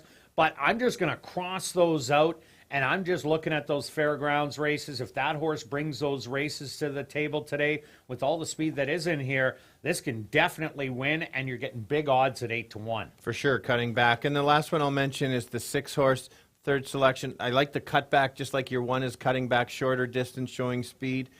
Jerry claimed the horse 2 back. That's a big sign. So I think this horse is getting better and better. Again, a big test against some of the other ones, but we're about to find out. All right, let's go to our wagers here in race number 3. Stretch, pick 5 time. Yes, pick 5 time. 400,000 plus on the line. We both spent the same amount. Yeah, here we go. We got it yesterday. Paid pretty good. So we've got some money to play it again. So we got 4 and 5 in this race. Taking a chance because the middle legs are tough. With 1, 2, 4, 5, 6. in the fourth, 1, 3, 6 in the fifth, 1, 6, and 8.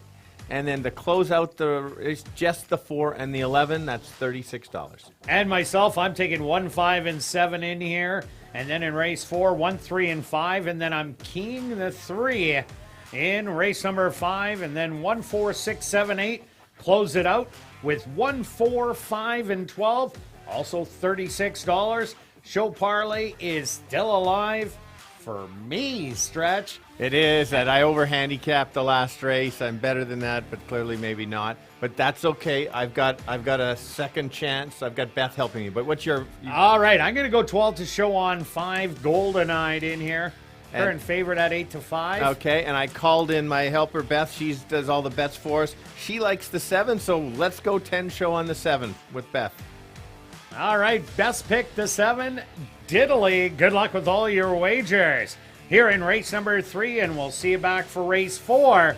Kicking off $50,000 guaranteed pick 4 wagering.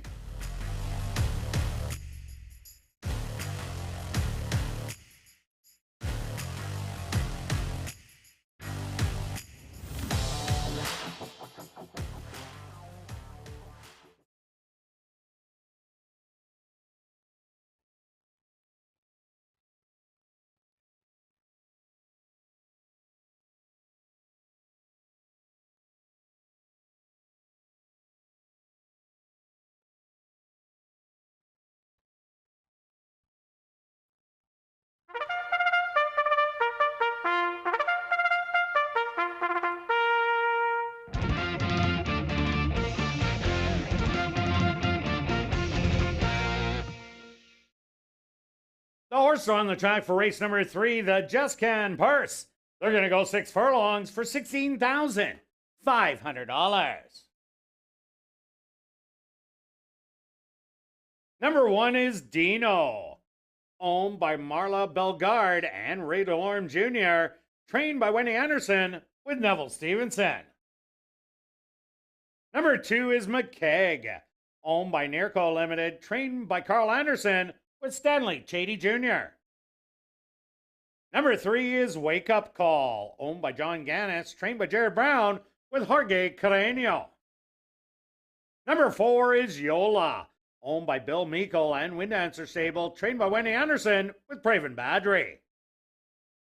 Number 5 is Golden Eyed, owned by Bonnie McCrory and Gary Danielson, trained by Gary Danielson with Lionel Camacho Flores. Number 6 is Dazzle and Mischief, owned by Henry Witt Jr., trained by Jerry Gorno with Antonio Whitehall. Rounding out the field is number 7, Diddly, owned by MMKC, trained by Ryan DeJarlis with Leroy Nelson. The Just Can Purse kicking off jackpot pick 5 wagering.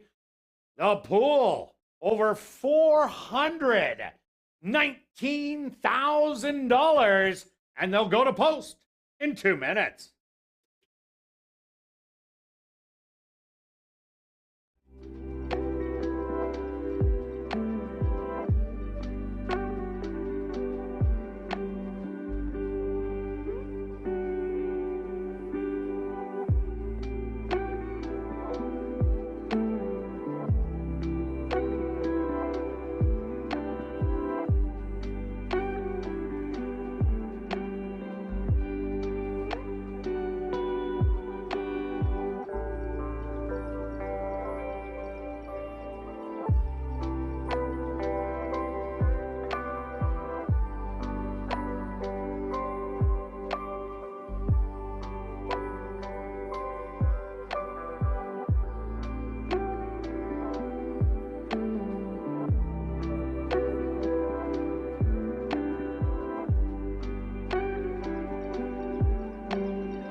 It's now 2 minutes to post time at ASD.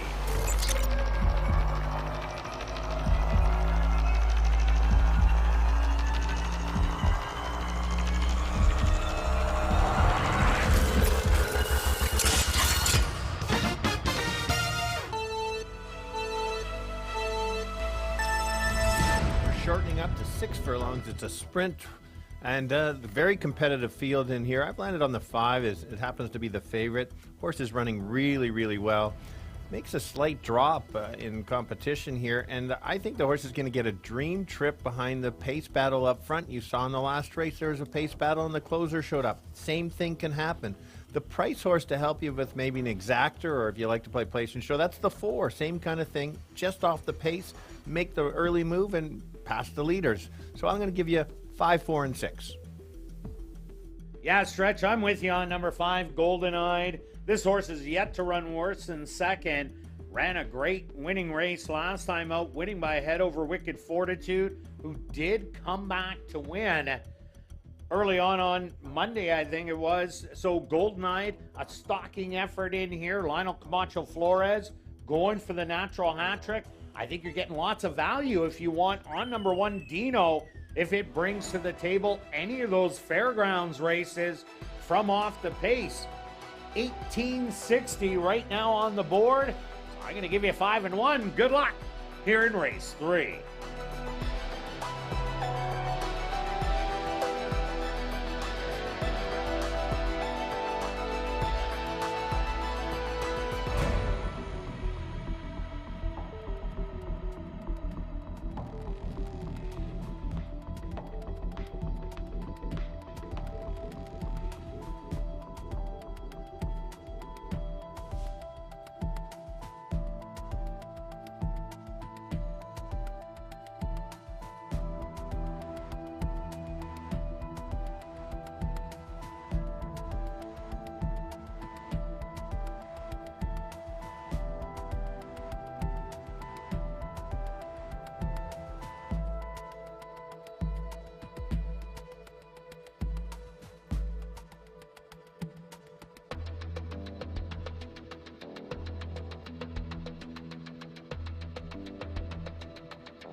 It's post time.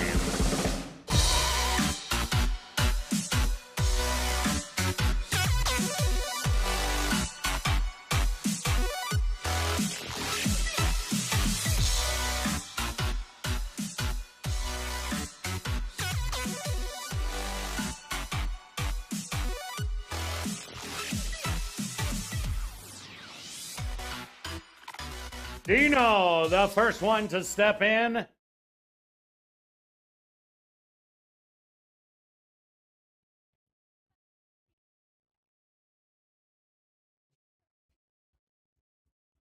Next up, McKeag.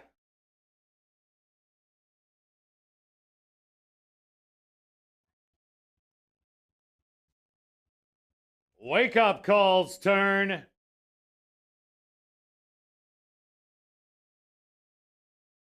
From the middle, Yola.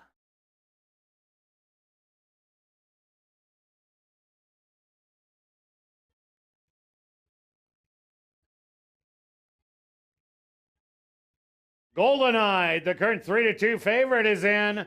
Now just 2 left to load. On the outside, Diddley.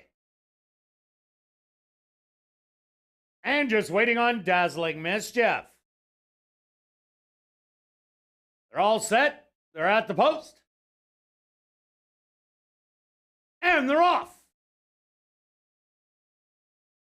From the inside, that's Wake Up Call. Showing early speed with Yola. To the outside, settled back in third, Dazzling Mischief with Diddley. 4 wide on the outside. McKeag hugging the rail, watching the action in 5th. Then Golden Eyed in 6th. And the trailer is Dino, but only 5 off the lead. The opening quarter, 23-1. And it's Wake Up Call in between horses Yola and Dazzling Mischief. 3 across the track. Coming up, Golden Eyed is going to make a 4 wide bid. Then it's back to McKeag, Diddley, and Dino. The half, 46 seconds. 5 across the track, hitting the head of the lane. On the far outside, Golden Eyed sneaking up the rail. McKeag in between horses. Dazzling Mischief, but Golden Eyed is proving best in here. Lionel Camacho Flores, the hat trick. Second's going to go to McKeag. Third to Dazzling Mischief. And fourth to Dino.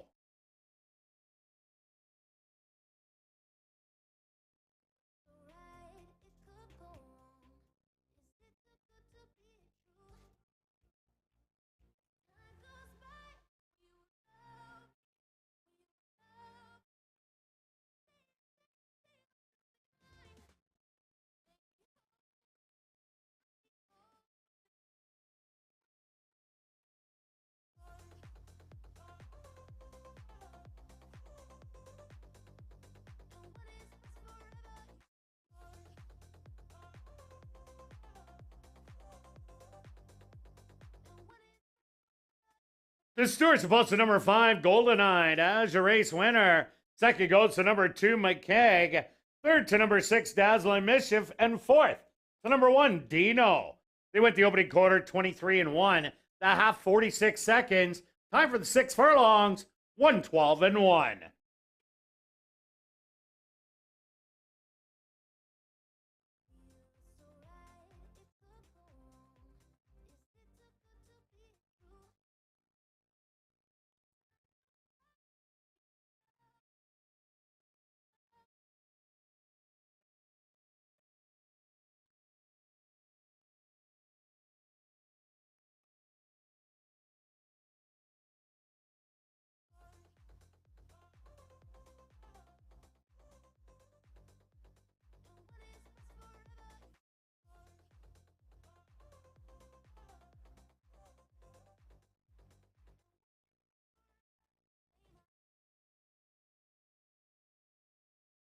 Entering the Wednesday enclosure, the unofficial winner of the Just Can purse, that's number 5, Golden Eyed.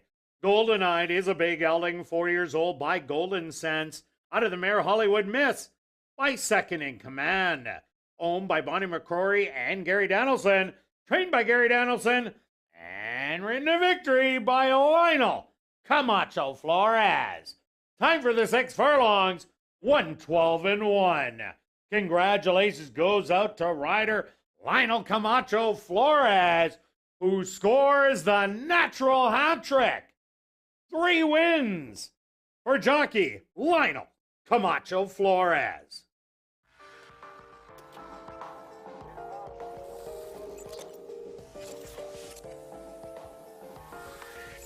Race 3 is official in the upcoming 4th race, kicking off $50,000 guaranteed pick 4 wagering, the RD Sales Purse.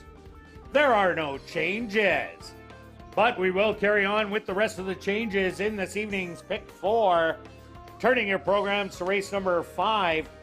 Number 4, Spies Force, will race with blinkers on. That's race 5. Number 4, Spies Force, will race with blinkers on. Now turning your program to race number 7, scratch number 2, Champiosa, and scratch number 3, Preach Little Gospel. That's race number 7, scratch the 2, Champiosa, and scratch the 3, Preach Little Gospel. $50,000 guaranteed pick 4 wagering starts right here in race number 4. They go to post in 21 minutes.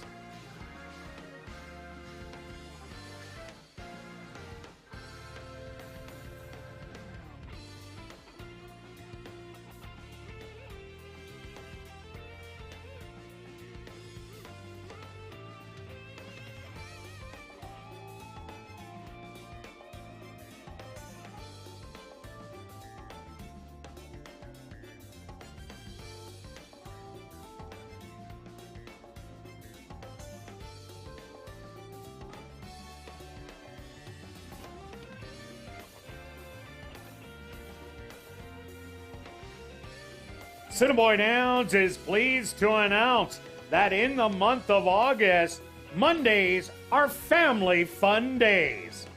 Beginning on Manitoba Derby Day, each Monday evening from 6:30 to 9:30, kids can enjoy free bouncy castles, face painting, and live entertainment. Once again, that's the month of August, where every Monday is Family Fun Day.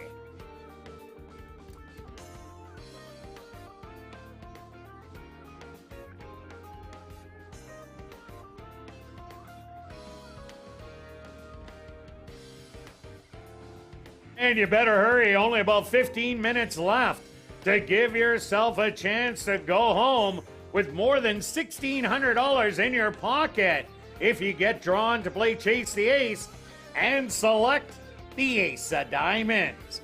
Get your tickets at guest services in the lobby for just $5 right now. And remember, you are helping support Final Furlong that helps find good homes for retired racehorses.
Ladies and gentlemen, turning your programs back to race number 3, we had a claim to report. Claim for $10,000 was number 1, Dino. Claimed by A2 Thoroughbreds trainer Michael Nault.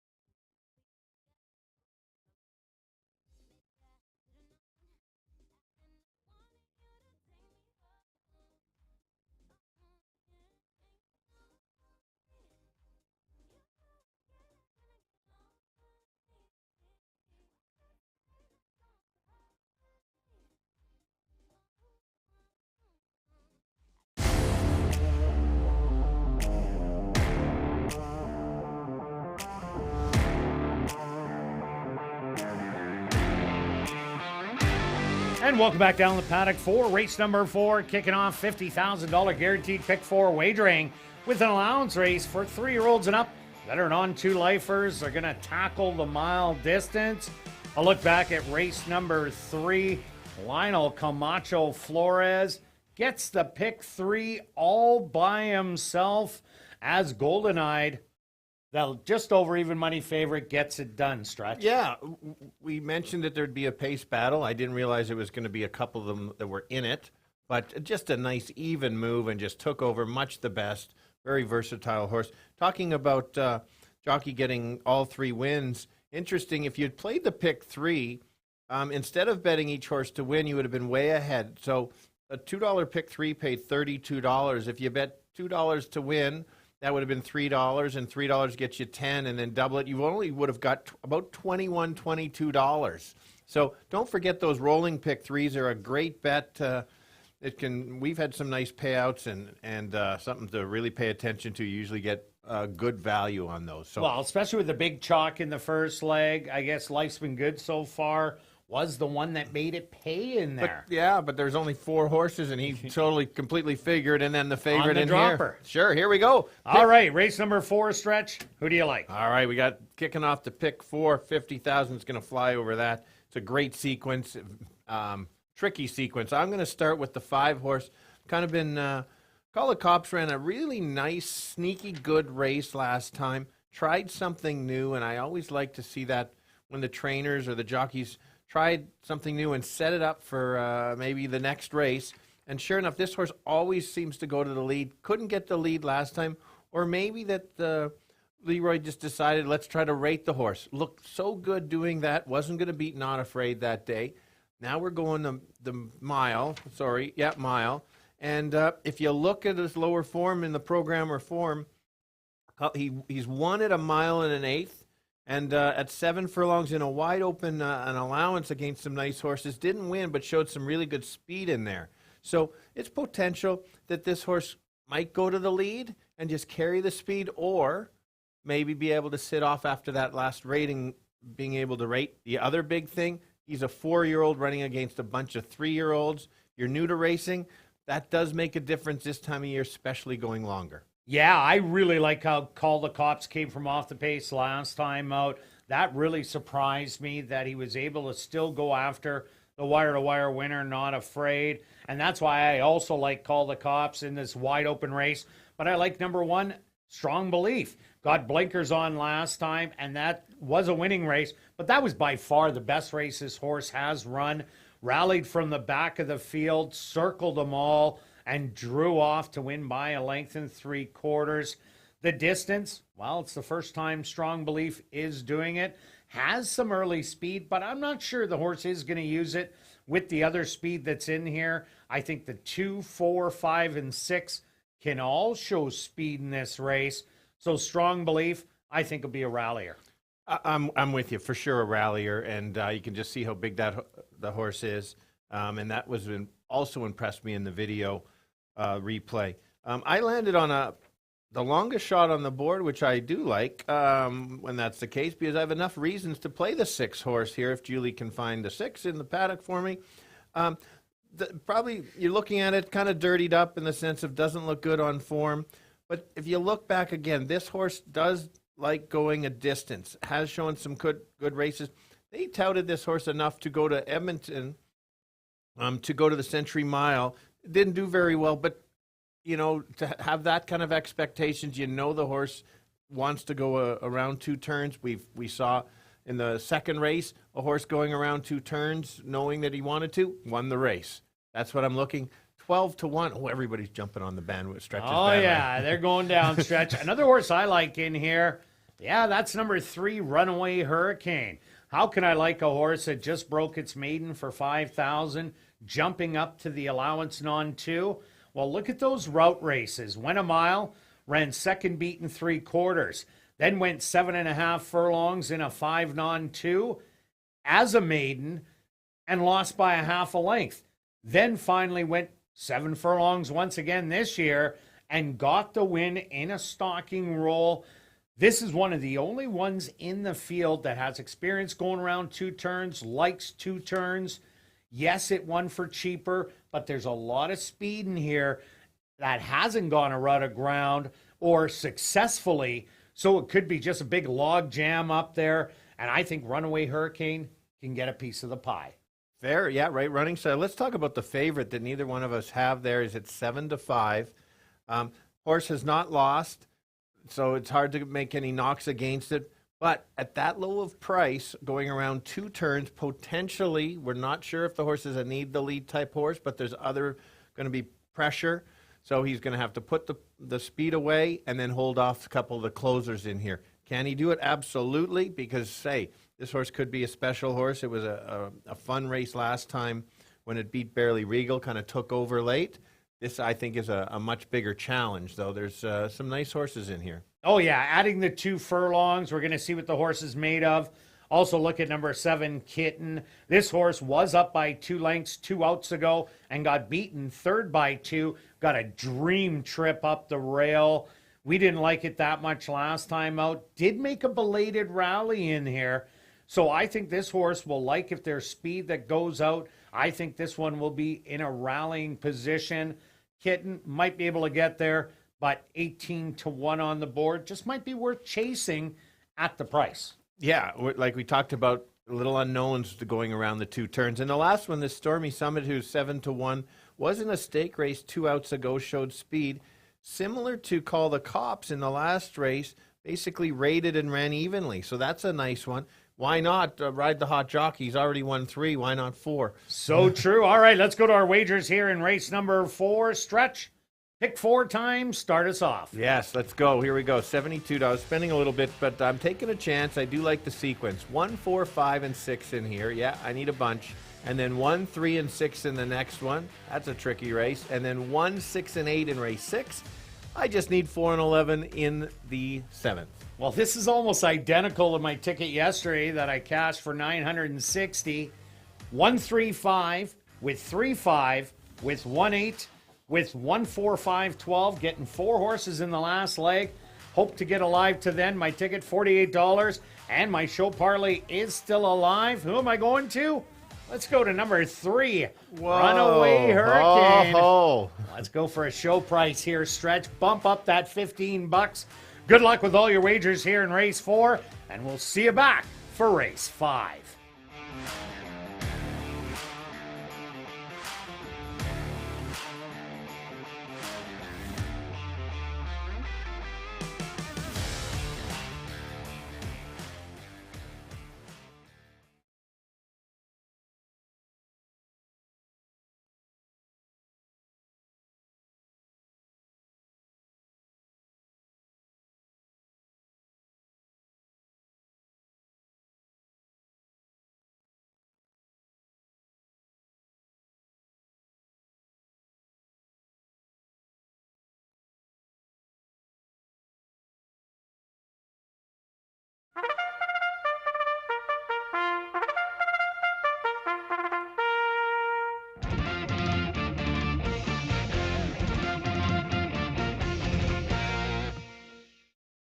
The horse on the track for race number 4, the RD Sales Purse.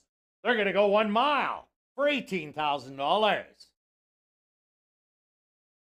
Number 1 is Strong Belief, owned by Shelley Brown, Anderson Livestock Stable, and the estate of Harvey Warner, trained by Shelley Brown with Jorge Carreño.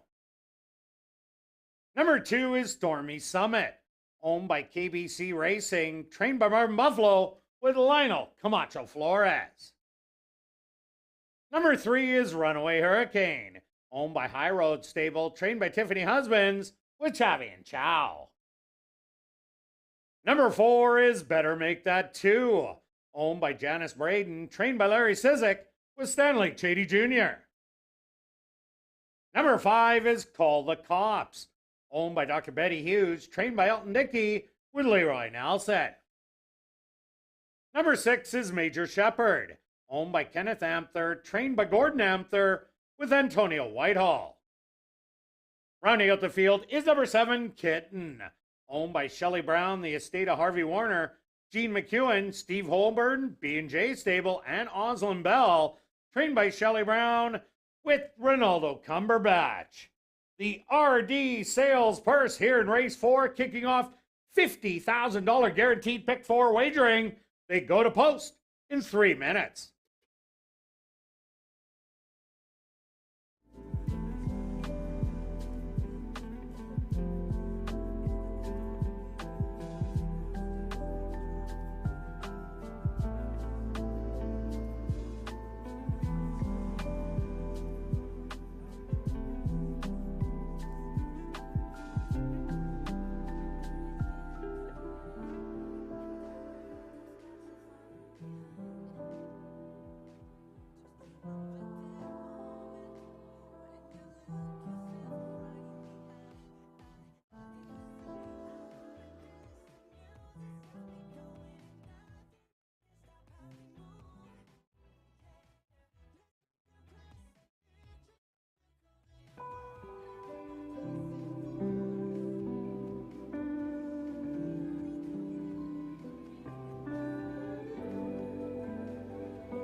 It's now 2 minutes to post time at ASD.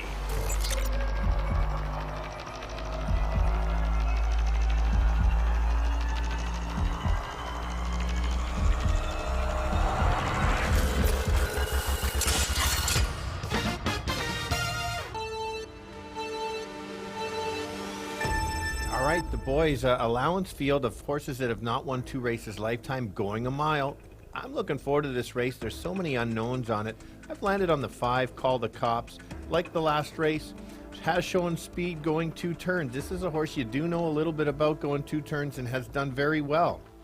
Top pick 2 to 1, not a big fan of the value. The value I find here is the 1 horse at 5 to 1. Impressive maiden win last time. Woke up, coming off the pace. He's a big horse, will be flying late, might get up. And another long shot is the 6, 18 to 1. So don't leave that one out. 5-1-6, Kirt. Well, Stretch, it looks like it's a wide open race by what you're talking about. And I agree with you. Call the Cops. I just like how he came off the pace last time out and rallied to run second. So I made him my top. I like Strong Belief also off that big rally with blinkers on. But I think the 3 Runaway Hurricane is the bomb in here, as this horse absolutely loves the distance. Yes, moving up, but I think the distance is everything. Good luck here in race number 4.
time.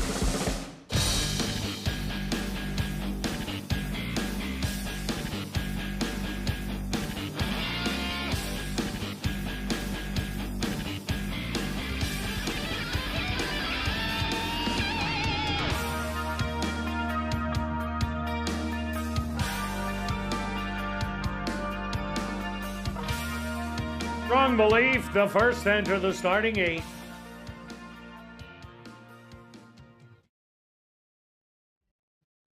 Next up, Stormy Summit.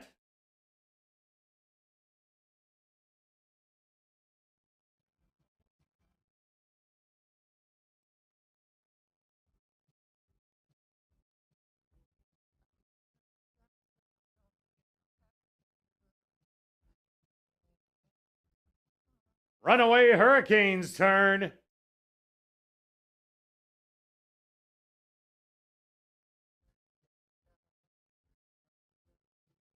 Better make that 2. The 6-5 favorite putting the win string on the line. 1 for 4 in a row is in. Call the Cops steps up and in. Just 2 left to load. Major Shepherd. And just waiting on Kitten to the outside.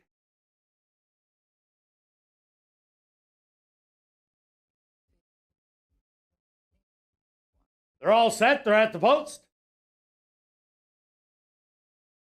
And they're off. Stumbling at the start was Better Make That 2.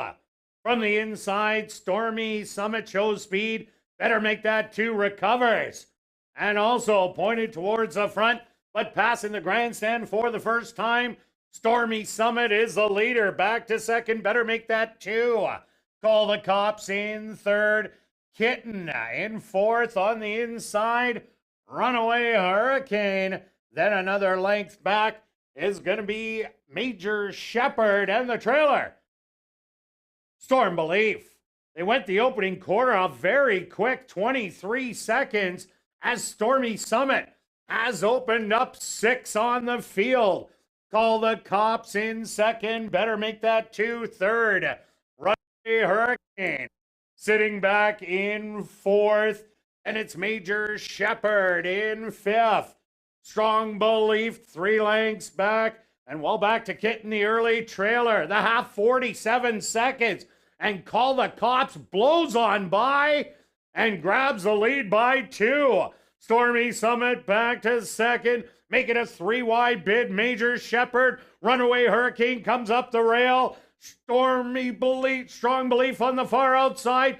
3/4, 1:13 and 2. A short lead for Call the Cops. On the outside, Major Shepherd. Runaway Hurricane coming up the rail. Strong Belief to the outside. A 1/16 of a mile to go. Strong Belief has the best stride. Major Shepherd, but Strong Belief is going to take it. Major Shepherd is second best. It's going to go to Runaway Hurricane and fourth to Call the Cops. Ladies and gentlemen, please hold all tickets. A Stewart's inquiry into the running of race number 4.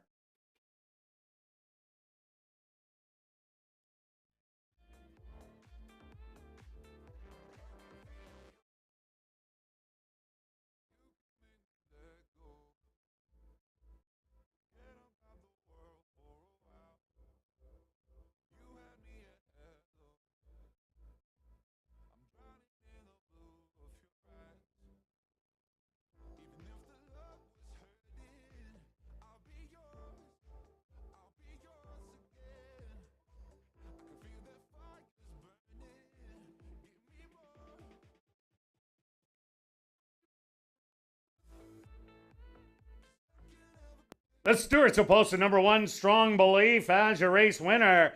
Second goes to number 6, Major Shepherd. Third to number 3, Runaway Hurricane. And fourth to number 5, Call the Cops.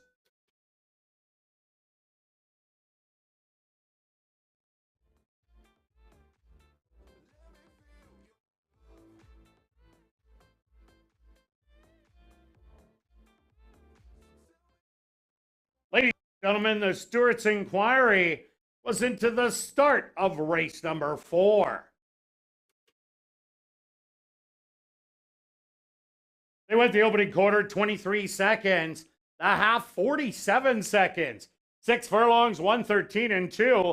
Time for the mile, 141 and 3.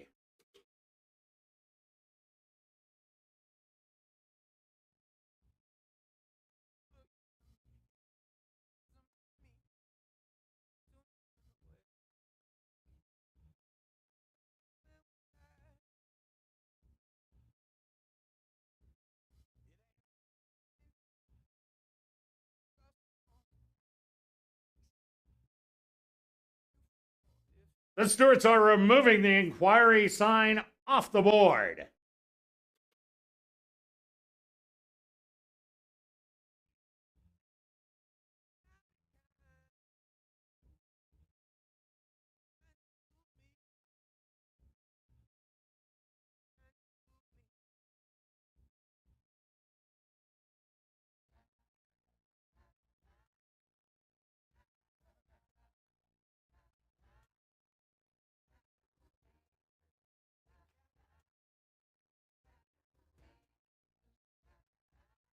Now entering the winner's enclosure, the official winner of race number 4, the RD Sales Purse. That's number 1, Strong Belief. Strong Belief is a dark Bear Brown gelding, 3 years old by Strong Mandate. Out of the mare Daydream by Rockport Harbor. Owned by Shelley Brown, Anderson Livestock Stable, and the estate of Harvey Warner. Trained by Shelley Brown and ridden to victory by Jorge Carreño. Time for the mile, 141 and 3.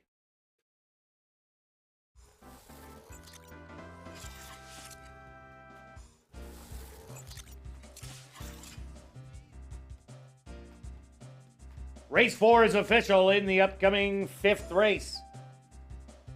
Number 4, Spies Force, will race with blinkers on. Once again in this 5th race, number 4, Spies Force, will race with blinkers on. Kicking off a late pick 3. Here in race number 5, they'll go to post in 17 minutes.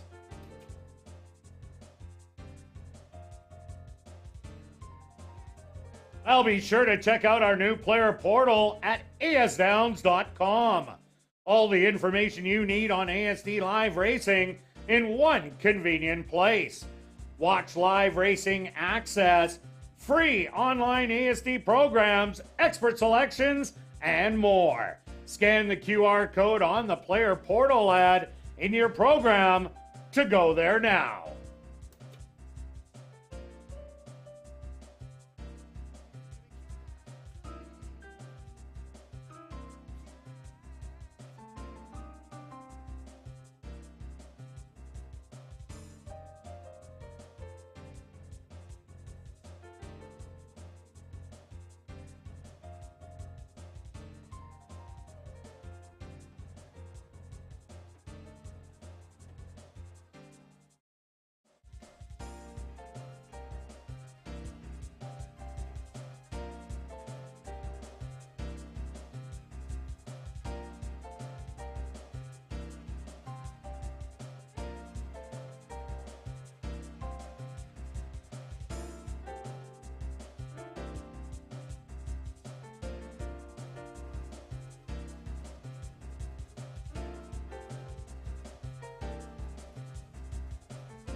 Welcome back down the paddock for race number 5. We have a $5,000 claimer for 3-and-up maidens. They're going to go 7.5 furlongs. A look back at race number 4. Strong Belief watched all that action happening up front and scooped them on the outside. Good move by Shelley Brown putting the blinkers on last start. Yeah, that's what we saw. It was a fun race, as mentioned. You kept seeing a speed horse go out. Then the 5 makes the move. He's got the lead. And then the 6... my long shot is there, and then the 1, like we said, closed, and your 3. And what about Runaway Hurricane? Runaway Hurricane ran up the rail. Absolutely massive. No kidding, great race. For the longest shot on the board. Yeah, for sure. Good stuff. Good. You got your show. We'll get to that in a bit, but here we go. Thanks everybody for jumping in on the pick 4. Almost 100,000. Fair amount of tickets left, 23,000 and change. So many tickets still alive. We're both still alive. And but we've got to get through this leg, and this is not an easy leg. We happen to both be on the 3-horse here. Zuri Rizazi, okay. I just call him Zuri for short. And the key to this horse is 3 races back for 5 furlongs. Remember, they're going 7.5, 2 turns. Really good race. First race over the track, and was so impressed. And then the next race wasn't as good, but is racing some very good competition in here. So that's why you can kind of give it a pass. What happened last time?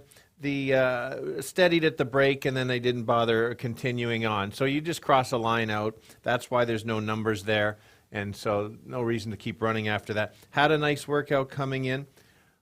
I'm not completely sure on the running style of this horse. I think be close to the lead, you think, Kirt? What do you think? Yeah, I think this horse will be going out to the lead. He showed speed in his first 3 outings for the maiden allowance, and I expect him to be put on the front end because the only other real speed is number 1, King Wit, who has average speed. Yes, good call. So, and Neville likes to send. He's a really good rider to get the horses out of the gate and go, so that's a good thing. I'm on the 1 as my second one. It's just like you talked about King Wet. I took that one because you kind of know what you're getting on this horse going around 2 turns.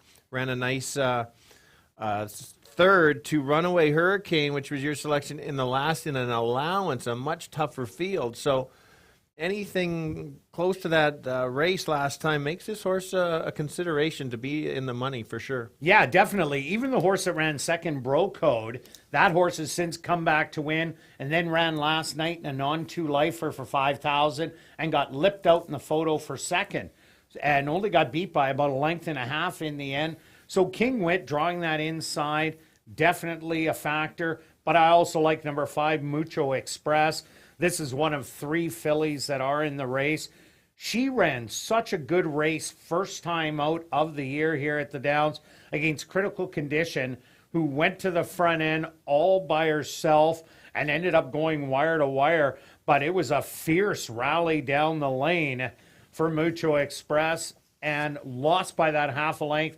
Came back and lost to Bro Code and Steely Caper, who ended up going 1-2. But that was going 6 furlongs. I think she really likes her out of ground, and that's why she's my second selection.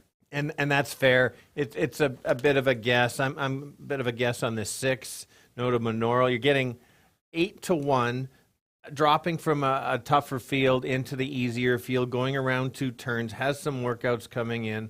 Maybe. It's for me, it's a bit of a guess after that.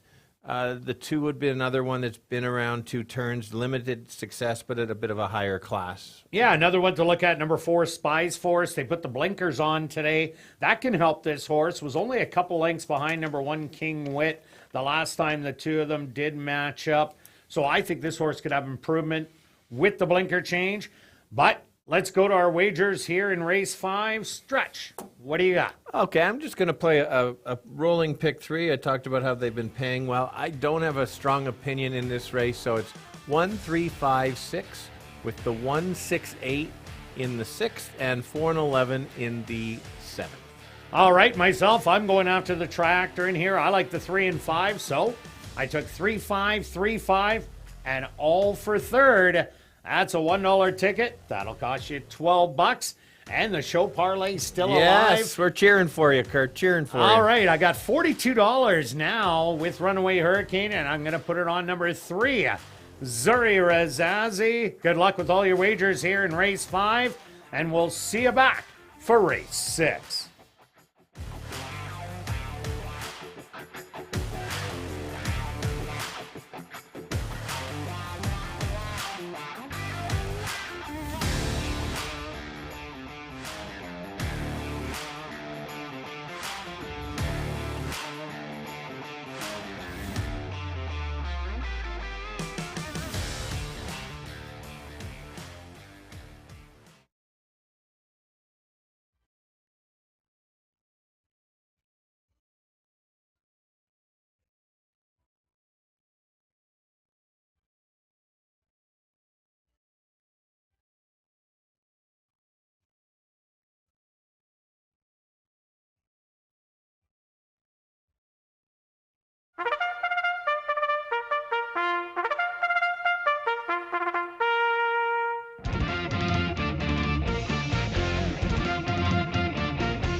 The horses are on the track for race number 5. They're going to go 7.5 furlongs for $10,000.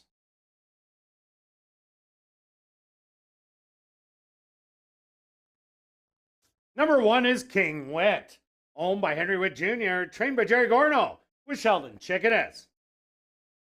Number 2 is Latat, owned by Blair Kidd and Boss Baby Racing, trained by Blair Kidd, with Arthur Badu.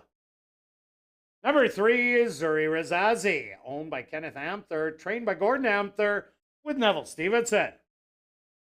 Number 4 is Spies Force, owned by Wind Dancer Stable, trained by Winnie Anderson, with Lionel Camacho Flores. Number 5 is Mucho Express, owned by Pink Cloud Racing, trained by Courtney Ross, with Antonio Whitehall. Number 6 is Notable Nora, owned by Larry Falloon and Elton Dickey, trained by Elton Dickey, with Chavin Chow. Number 7 is Belby Devil, owned and trained by Donna Johnston, with Dwight Lewis. Rounding out the field is number 8, Tribal Conference, owned and trained by Bill Mooney with Lorena Bagode. Late pick 3 wagering here in race number 5. They go to post in 3 minutes.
And ladies and gentlemen, in Winnipeg's Ultimate Chase the Ace, we've drawn that winning ticket.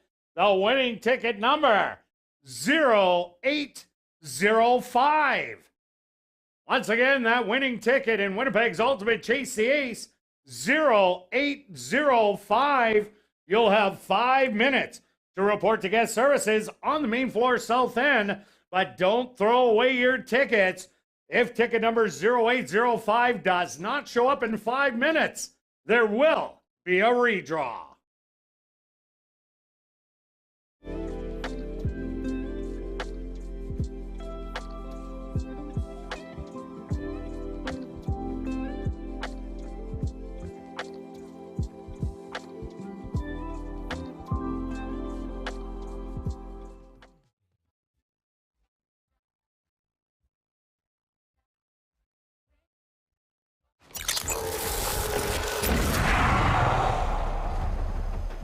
It's now 2 minutes to post time at ASD.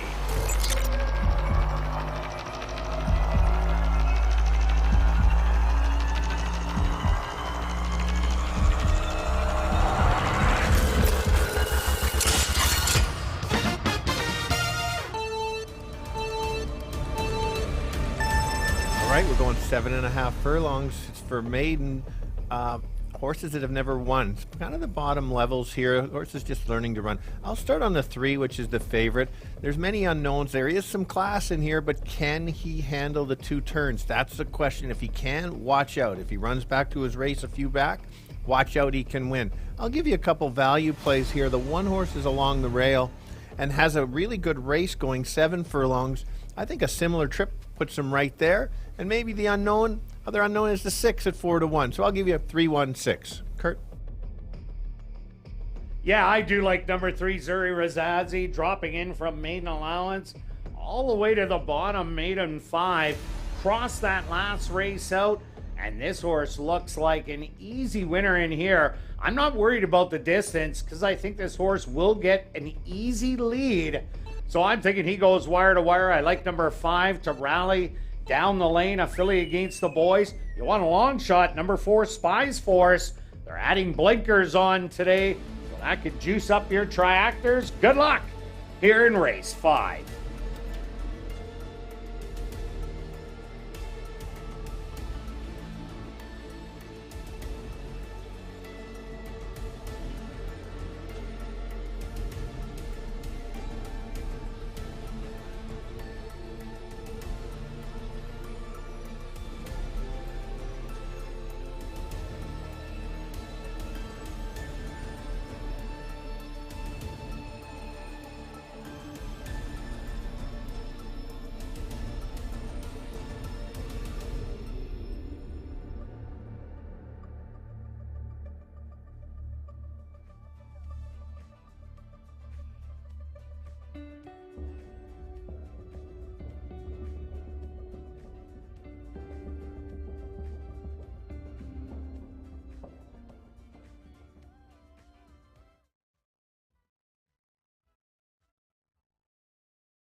It's time.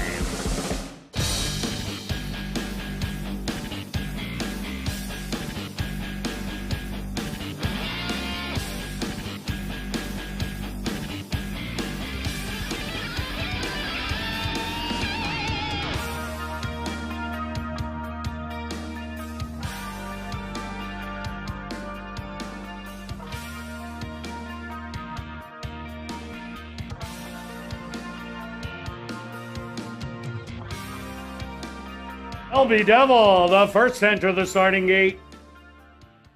King Wit now moves in. Next up, Latat.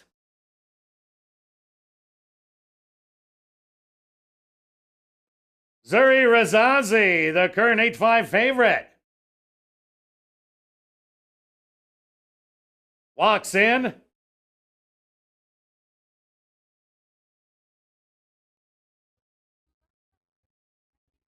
Spice Force is next.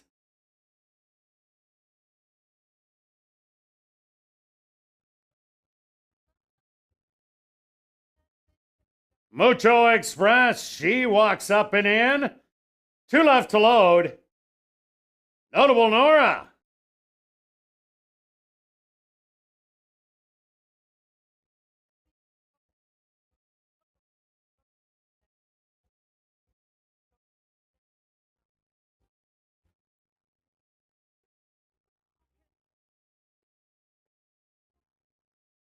Now just waiting on Tribal Conference to the outside.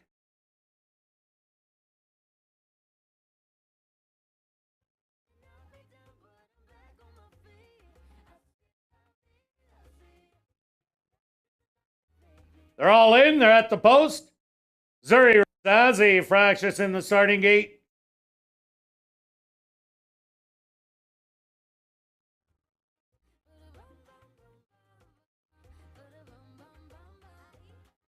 And they're off. From the inside, King Wit and Spice Force show some early speed. And to the far outside, Tribal Conference.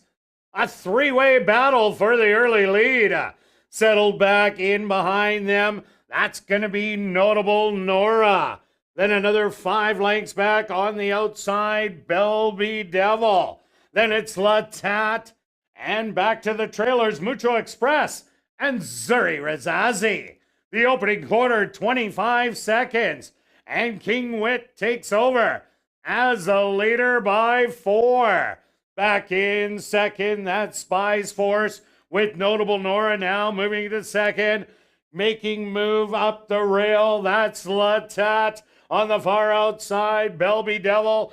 Zuri Razazi getting rolling from the back of the field. And Mucho Express is the trailer. The half 49 in 3. And King Wit up by 5. Back to second, Notable Nora, Spice Force. Those two battling. Latat still with some run. Then it's back to Zuri Razazi and Mucho Express. They hit the head of the lane. And King Wit is done. Moving to the outside. On the inside, Spice Force, Zuri Razazi. Trying to make up ground, but it's Mucho Express. King Wit now coming back. These two to the wire. Mucho Express is going to take it. King Wit second best. And close for third between Latat and Notable Nora.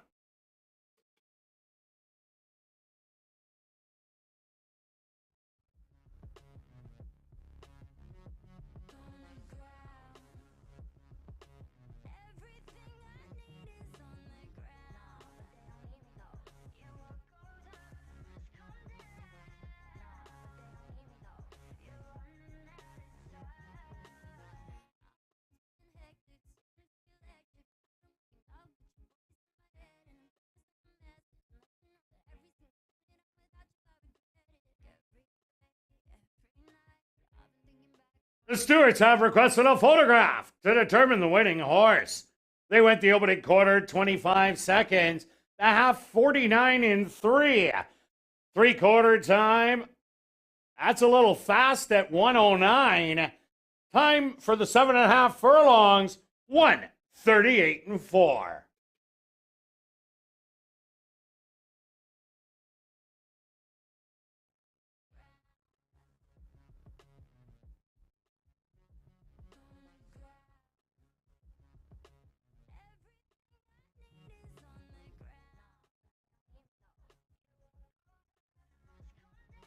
The 6 furlong time was 1:16-3, with the time for the 7.5, 1:38-4.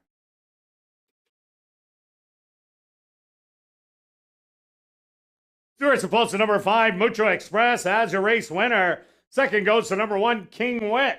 Third to number 6, Notable Nora. And fourth to number 2, Latat. Now entering the winner's enclosure, the official winner. Unofficial winner here in race number 5, that's number 5, Mucho Express. Mucho Express is a chestnut filly, 3 years old, by Mucho Macho Man, out of the mare Erage by Donnerell Court. Owned by Pink Cloud Racing, trained by Courtney Ross, and ridden to victory by Antonio Whitehall. Time for the 7.5 furlongs, 1:38-4.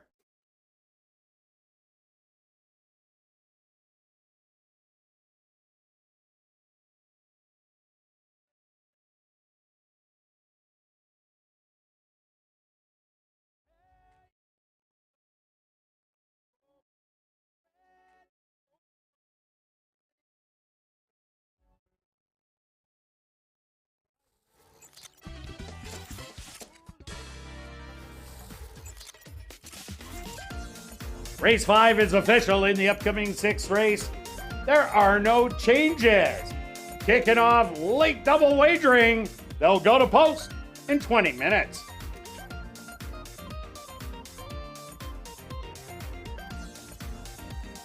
Our premier night of racing is just around the corner on Monday, August the 1st at 7:30, featuring the $100,000 Manitoba Derby presented by Manitoba Liquor and Lotteries.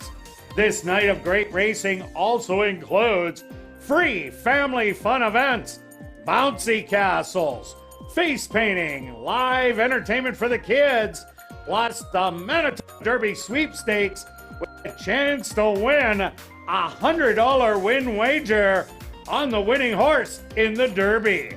That's Monday, August the 1st at 7:30.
Ladies and gentlemen, we couldn't find a winner in Winnipeg's Ultimate Chase the Ace, so we drew another one. Hope you kept your ticket. The winning ticket now is 0787. That's winning ticket number 0787 in Winnipeg's Ultimate Chase the Ace. Please report to guest services on the main floor south end. You have 5 minutes to get on down there.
And welcome back down the paddock for race number 6. We have a $5,000 claimer. The Phillies mares 3 and up that are non-2 lifers. We're going to go 6 furlongs. A look back at a wild race number 5 stretch. King Wit, I called him done. And comes back on and almost wins it. Yeah, that was so exciting. Another exciting race. Just a comment, I thank everybody for coming out. If you're in Winnipeg area, you should come to the races. The great crowd, everybody's cheering, everybody's sitting on the benches out front. It's so different from a couple years ago. I always go out and watch the race. And all I'd see out there is Stretch jumping up and down, throwing his program. Yeah, and now I've got others to do that with me. Yeah, so no doubt about it. Hey, I'd love to be down there too. For sure. When I go to the races, that's where I go. Yeah. Down on the ground right beside the racetrack. Right. I love it there. Here we go. Race 6 moving along. You're still going in your pick 4. Yeah, nicely still alive. done. And we're down to just under about 3% of the tickets are alive, so it's still paying. It's going to be paying really well. 2,800 of the 97,000. Okay, I'm going to start with the favorite, and that's the one, True Kate. You know what you're getting with her. She's won the last 2 because she's a Manitoba bred. She gets to stay in this non-2 condition. She looked very good last time outside. She was wide throughout. If you watch the replay, she gave up a bunch of lengths and kind of chased and then made a even move on the outside and kept coming and going. And that was only 5 furlongs. And if you watch the replay at the end, she's galloping out, and so she had more left. So the stretch out does not bother me. She won't be on. I don't expect her on the lead at all, but I think she's going to get a really nice trip along the rail. I don't like the price at 3 to 5. But I think she's going to be somewhere in there. Well, that's because she just won this condition, but gets to go back in it because those Manitoba bred races don't count. That's why she's eligible for this. I think there's speed in here. The 4, Home Early Shirley, the 6, Mean Money, and the 7, Zen High all bring speed to the race. I like True Kate in here, but I also went to number 8, Miss Parfait. Here's a horse coming from Penn National that's run a lot of good races, and I think her best races are when she rallies from off the pace. She broke her maiden in a stalking roll at Monmouth. That was 2 years ago in 2020. But 3 outs ago, ran a really good second to a horse that came back to win and easily beat the rest, the angle that you like. Then came back, battled on the front end, lost to a horse that came back to win, and the third place finisher came back to win. Last time out, an even effort, got beat by 6 3/4, but that doesn't look like a bad one at all. The question is, this horse has been off since March, only one workout, mid-July, but it is a decent one in 51-1. I think if this horse brings any of those races, a top contender. Agree with you. That's why it's my second selection. I think she's the most likely horse to upset the 1, if there is a bit of an upset.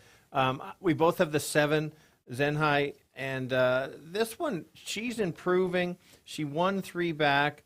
Then the last 2 back, she pressed the whole way. But the key to this horse that is improving is the last race. She stumbled out of the gate and ran evenly, and like you mentioned on ASD Live, made a bit of a move and actually didn't really lose length. Only question is that was 5 furlongs. Now they're going 6. Can she handle a little bit of the extra distance? Will be a bit of the question. Like I said, 2 back, it wasn't very good going 6. So that's what your guess is. 7-1 is probably the right price for her. Yeah, another horse to look at, number 6, Mean Money, taking a big plummeting class out of the 3-year-old filly stakes, where she showed speed for a quarter of a mile and then backed up to be beaten double digits in both of those, but got beat by Burrow down in the Chantilly. She's an absolute monster. And in the Electric Fever, only got beat by 10 in there. But as we said on ASD Live, the 6 furlongs, that is the huge question mark. Will she be able to go there? She did break her maiden, but that was 4.5 furlongs as a 2-year-old. Yeah, she's also, like you said, at least she's dropping down. So she's racing the best. So sometimes, as you've mentioned before, speed carries when the classier horses. So that's going to be to her benefit. She doesn't have any of those monsters in here. I am going to mention the co-longest shot on the board, because there could be the big battle. The opposite of the 6 and the 5 are going to be a furlong apart here. And 23-1, if the speed does back up and you need a long shot to maybe finish second or third, would be Go It Go. Had the 1 start this year already along the rail. Didn't do much, but if you look back at some of those other ones, there's some closing races in there. There was a 5.5 on the slop closing. You just never know. It's not a stellar group. Right Trip might get there 25-1. For me, it's worth a shot to be at least in the top 3. Oh, definitely. And look at number 3, Sins and Wins. Got the job done 2 outs ago in the comeback race. Didn't fare as well, as ended up getting beat by 9 3/4 lengths. But that was a tough non-2 with Ruby in the Stars and Fly Through Traffic. But this horse will have to try and rally off the pace. It is running much better than it did last year, but has to adopt a different style. Correct. And the other speed horse that could cost the 6 would be the 4. Home Early Shirley. You liked this horse last time. I did, and she did 40-1. She did, and she gave me a nice run because it was 5 furlongs, and she just couldn't last. She's got to carry her speed a little bit farther.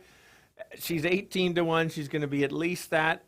It's going to be tough because of the extra distance, but who knows if the other speed horses think, you know what, we've got to rate and sit back. The 4 might get brave, go gate to wire, 18-1, crazy price. All right, and last one to talk about, number 2, Yankee Cat. Got it done at first asking against Manitoba breds. Came back in the open company. Didn't sniff the front end, but did have not a great break out of the gate. Yankee Cat's style, though, definitely doesn't suit this race, so I'm going to have to tab for later. So let's go to our wagers here in race number 6. Stretch. We're going to start it off with you. Yes, I've got one of my interesting trifecta wheels. I've got 1, 6, and 8 on top because I need that speed of the 6 might keep going. And then I've got 1, 6, 7, or 8. And that's with the 7 that I don't know if can get the distance. And then 1, 5, 6, 7, 8. That's my bomber of the race to get it in there. It's a $27 try. I've kind of put the horses where I think they can be with a bit of room for error. See, and me, I kind of spread out a little bit. I was hoping to be alive here, and I am. So I went long shot hunting for the late daily double. I took 4, 7, and 8 with the 1, 5, 12. That's a $2 ticket. That costs $18. If you want to do a $1, that's only $9, and that's bombs away those picks. Good luck with all your wagers here in race 6, and we'll see you back for race 7 for Jackpot High Five Wagering.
The horses on the track for race number 6. They're going to go 6 furlongs for $10,100.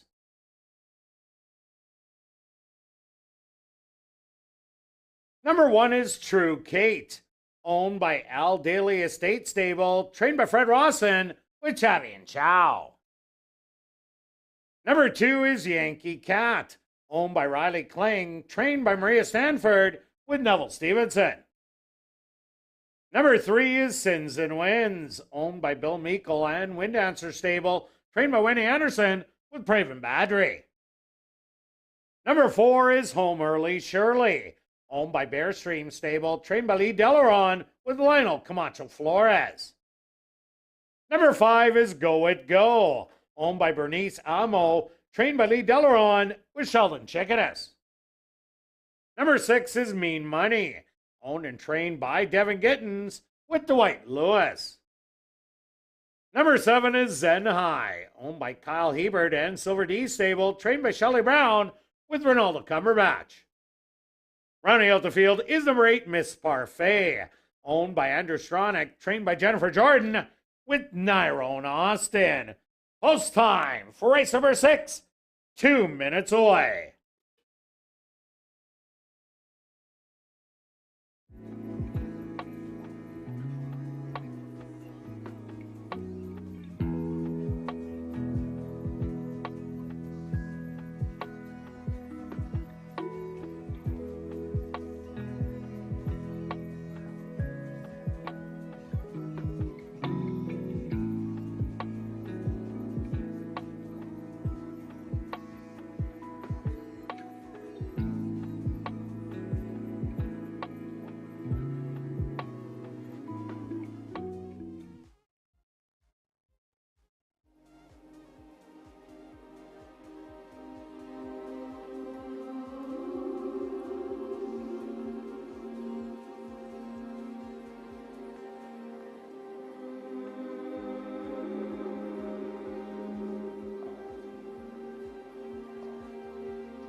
And in tonight's Ultimate Chase the Ace, Jason W. went to the board and he selected the 4 of clubs.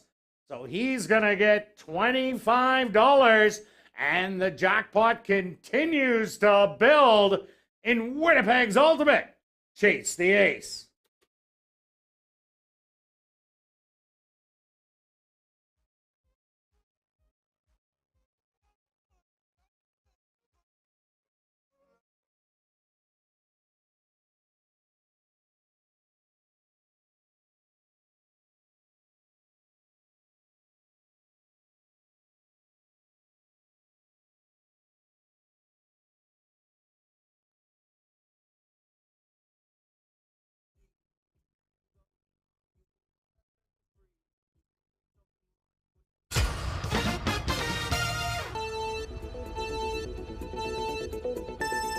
All right, fillies and mares that haven't won 2 races going 6 furlong, another sprint. We've got a big favorite, the one True Kate. She deserves to be the favorite. She's won this condition before. She was wide last time. Now she's back on the rail. Should get a good trip and potentially win again. But there's some others that can beat her. That would be the 8 on the outside, an Invader from Penn National. A couple others to look at would be Zenhai, 7-1, bit of trouble last time, could improve. And potentially the speed of the speed in here will be the 6. Can the 6 get the distance? But I've got it 187. Kirt? Yeah, Stretch, I see a battle on the front end. That's why I do like the 1 and 8. But Miss Parfait has the 8 horse, has a lot of good races at Penn National. That would win this one. Draws the outside. Jennifer Jordan doing very well with these invading horses. You gotta like True Kate. Won this condition already, back in at 6-5, and I agree with the 7 Zenhai. Expect a big race today. Good luck here in race 6.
Post time!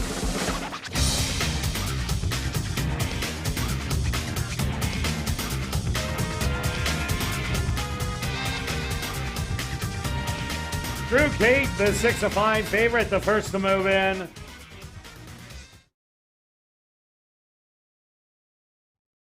Yankee Cat finds her spot. Next up, Sins and Wins.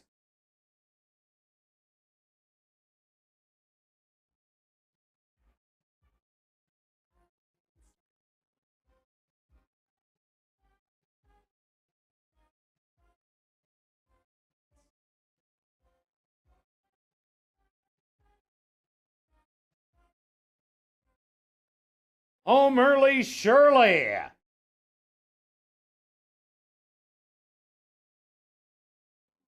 Walks up and in. Go It Go is next.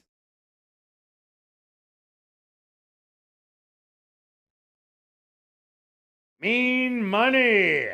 Walks right in. 2 left to load. Zenhai.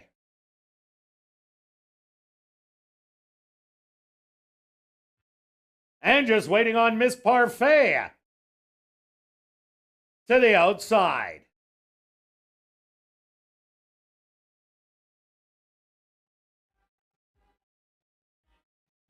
They're all set. They're at the post. And they're off. From the inside, home early, Shirley. Showing good speed, but here comes Mean Money to grab the early lead by a length. Home early, Shirley back to second. Third is Go It Go to her outside. Zen High and Miss Parfait. True Kate, the favorite, sneaking up the rail. Then it's Yankee Cat and your early trailer, Sins and Wins. 23-1 the opening quarter. And the leader, Mean Money, about to get company from Go It Go. Making a 3 wide bid, Zen High. True Kate is waiting for room on the rail. Moving up, Miss Parfait to the outside. And then it's back to home early, Shirley. The trailer's Yankee Cat, Sins and Wins. The half 47-2. The leader, now Zen High, taking over by a length and a half. True Kate out to the outside. Has dead aim, Miss Parfait. 3 wide. It's Zen High with the 16th of a mile to go. Trying to hang on to the outside. It's True Kate, but Zen High is going to do it. True Kate second best. Third's going to go to Miss Parfait. And fourth to Sins and Wins.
Stewart's supposed to number 7, Zen High, as a race winner.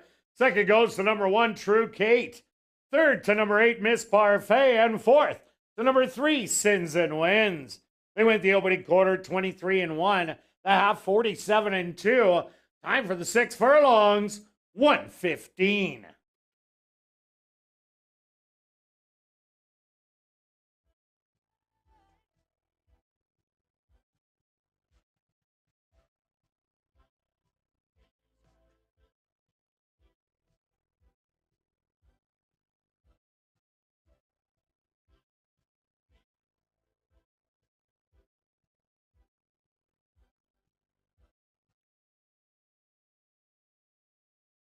Now entering the winner's enclosure, the official winner here in race 6, that's number 7, Zen High. Zen High is a dark bear brown filly, 4 years old by Xi, out of the mare Zanzera by Medagliadoro. Owned by Kyle Hebert and Silver D Stable, trained by Shelley Brown, and ridden to victory by Ronaldo Cumberbatch. Time for the 6 furlongs, 1:15. Congratulations goes out to trainer Shelley Brown, who scores the double. 2 wins for trainer Shelley Brown.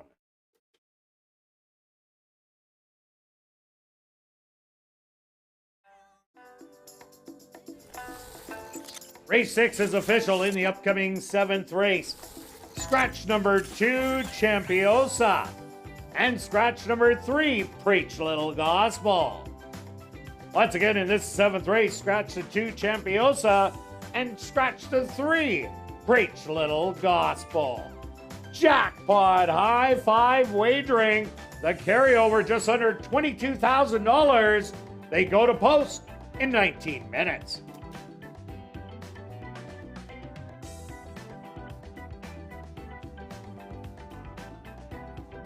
Well, after the final race, be sure to head up to the clubhouse where our popular Crazy Hour kicks in with beer, shots, and wine for just $3.95, as well as half-price appetizers, plus 140 VLTs ready for action until 1 a.m.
And welcome back down the paddock for race number 7.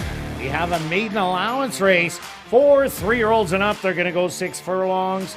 Scratch number 2, Champiosa, and scratch number 3, Preach Little Gospel. Quick look back at race number 6.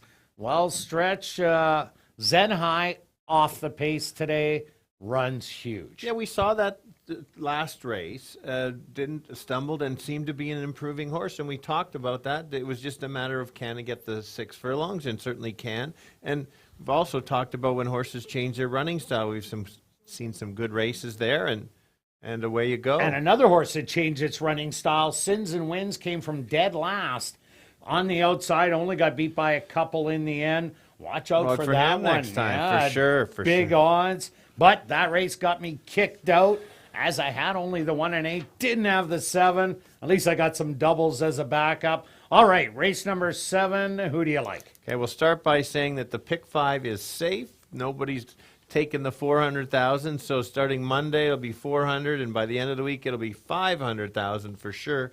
So that's exciting. A big field of 10. I wish you luck in the dark calling this one. Yeah, so that'll be fun. We'll get right to it. I'll go to the 4 as my top selection in here. I've liked how this horse has been running.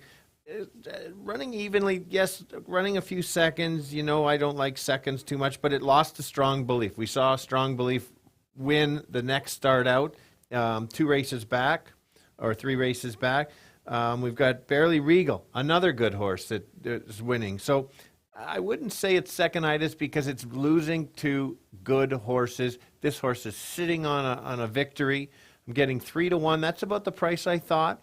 If the speed backs up, kind of like it's done in a few of the races today, the race sets up for him, and it's absolutely my top selection. Yeah, I like this horse in here too, but I also like number 12, High Rise in the Peg. Was the beaten favorite first time out and came out of a key race with Timely Ruckus and Oscar the Gulch.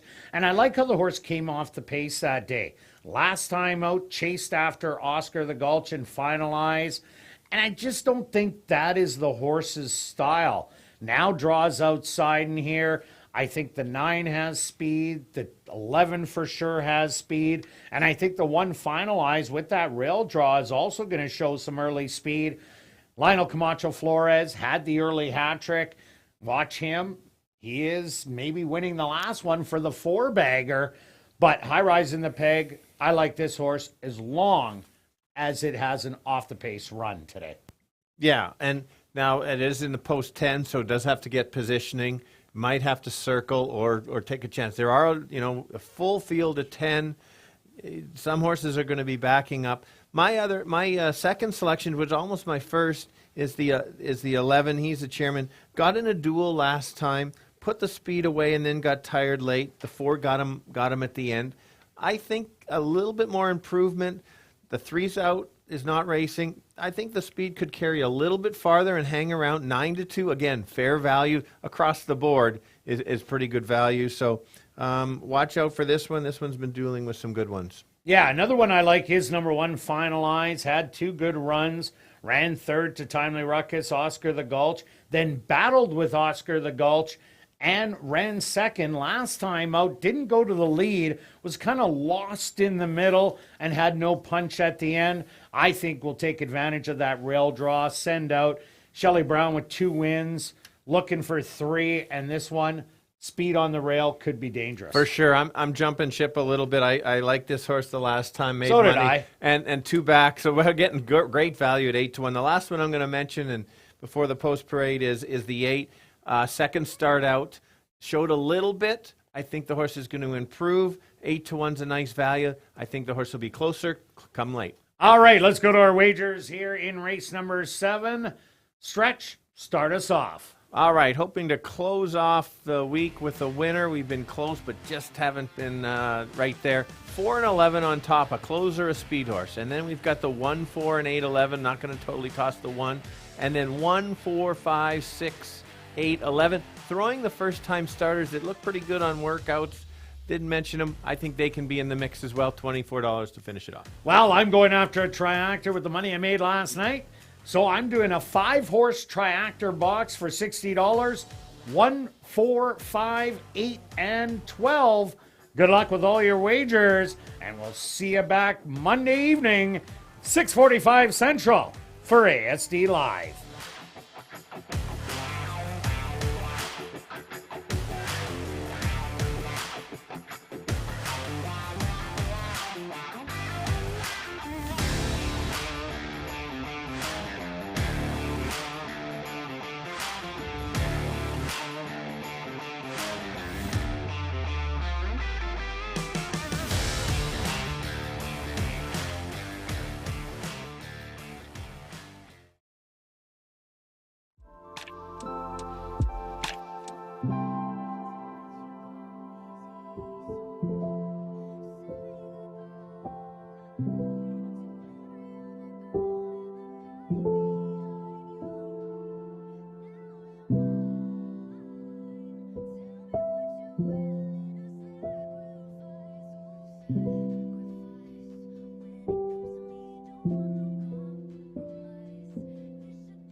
The horses are on the track for race number 7. They're going to go 6 furlongs for $20,000.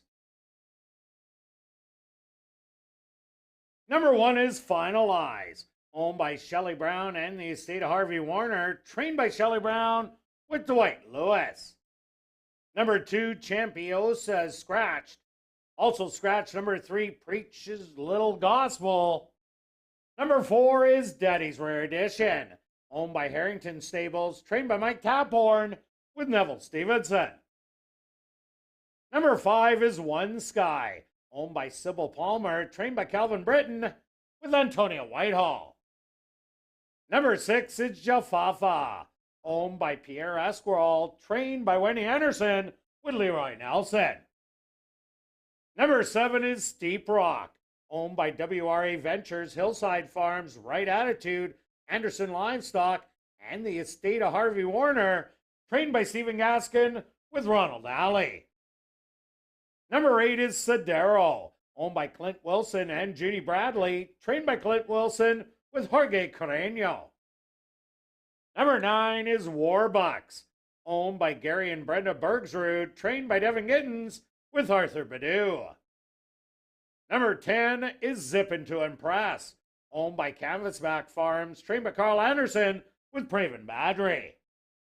Number 11 is He's the Chairman, owned and trained by Shelley Brown with Ronaldo Cumberbatch. Rounding out the field is number 12, High Rise in the Peg, owned by 2 Points Ranch, trained by Blair Miller with Lionel Camacho Flores. Post time for race number 7, 2 minutes away.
taking the week off, going 6 furlongs for maidens. These are high-level maidens that are good, talented, that just haven't won yet. I'm going to start with the favorite, the 9-5, probably a little bit low price, but is sitting on a win.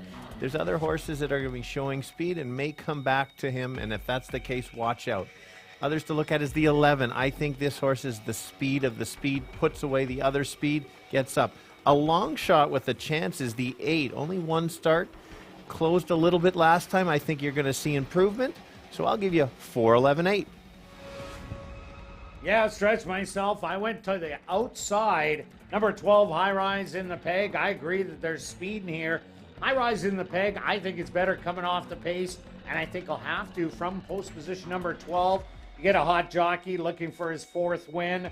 I also like number 1, Finalize, Shelley Brown. She's looking for her 3rd win. This horse ran 2 huge races before the last one.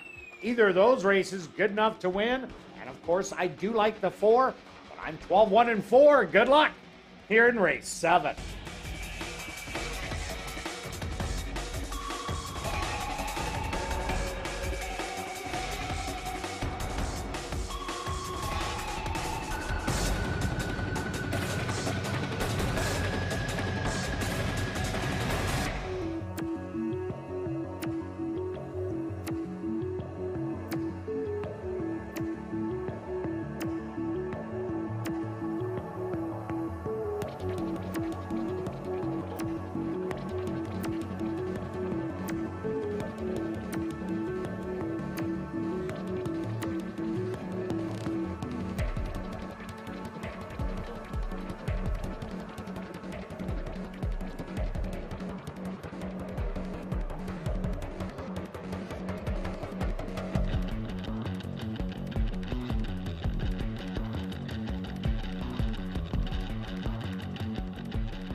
It's post time.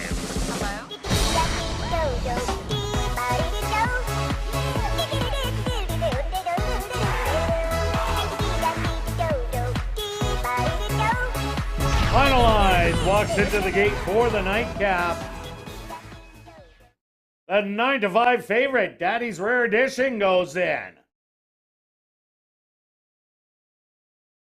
Next up, 1 or 2 first-time starters. It's One Sky. Walks in.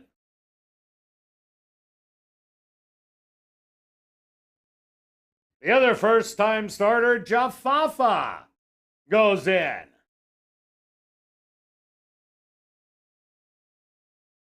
Ours almost in.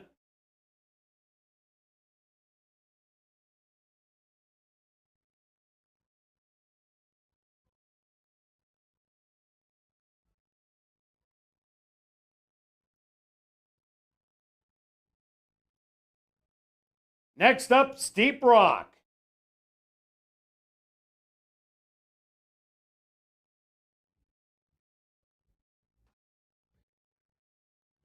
Sedero, ready to go in.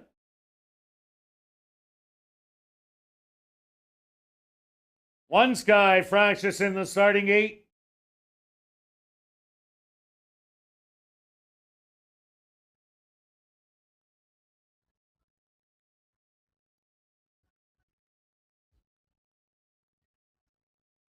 Now Sedero's in. Warbucks is next.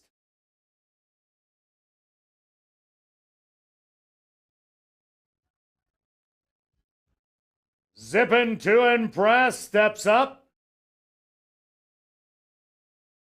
Sedero fractious in the starting gate.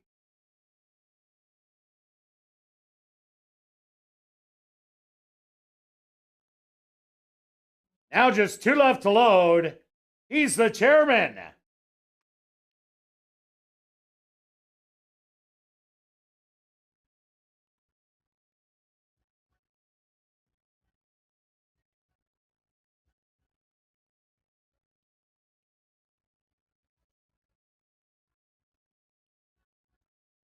and just waiting on High Rise in the Peg to the outside, and they'll all be set.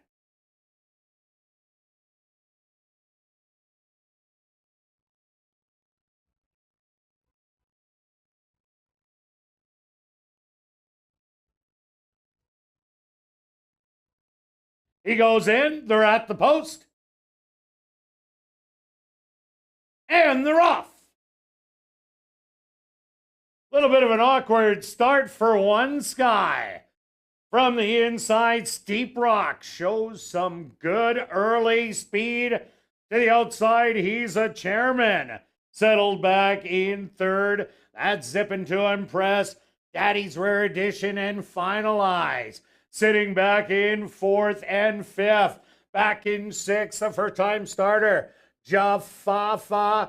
Then another length back. You got One Sky. And on the outside, the trailers, High Rise in the Peg and Warbucks, and back to the trailer.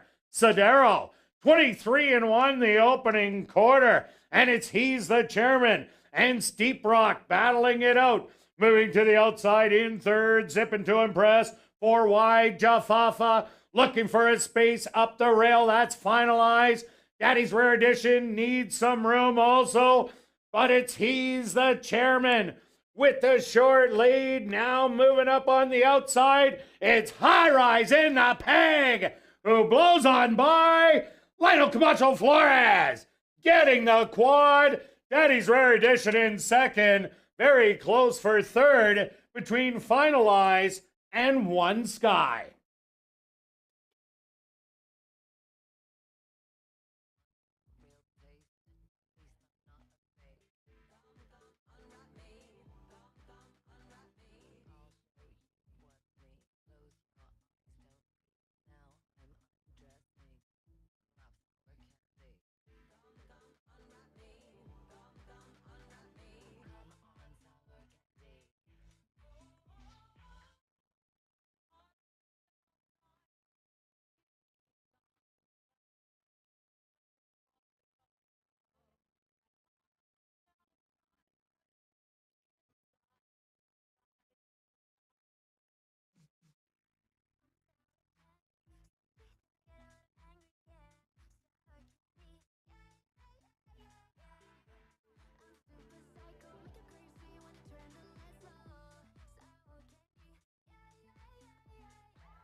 The Stewards have posted number 12, High Rise in the Peg, as your race winner. Second goes to number 4, Daddy's Rare Edition.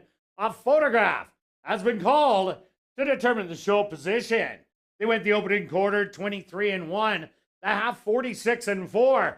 Time for the 6 furlongs, 113-1.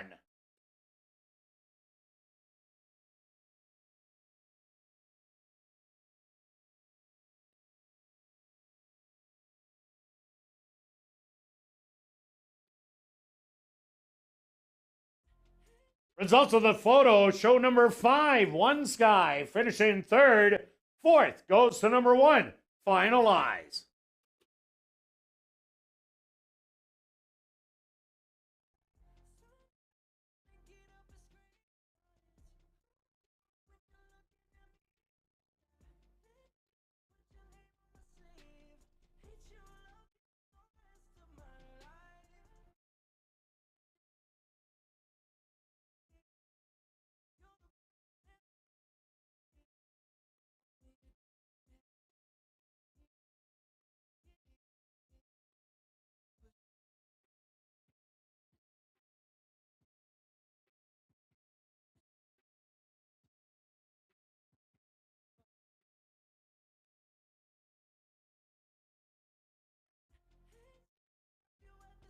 Now entering the Wednesday enclosure, the official winner here in race number 7, that's number 12, High Rise in the Peg. High Rise in the Peg is a gray roan gelding, 5 years old, by Frack Daddy, out of the Mare Champagne Dynasty, by Pulpit. Owned by 2 Points Ranch, trained by Blair Miller, and ridden to victory by Lionel Camacho Flores. Time for the 6 furlongs, 113-1. Congratulations goes out to Lionel Camacho Flores. That's the 4-bagger. 4 wins for jockey Lionel Camacho Flores. Now head up to the clubhouse to enjoy Crazy Hour on the second level. Beer, shots, and wine, $3.95, and half-price appetizers. Racing resumes next Monday, Tuesday, and Wednesday at 7:30. See you then. But now, let's head up to the clubhouse for Crazy Hour.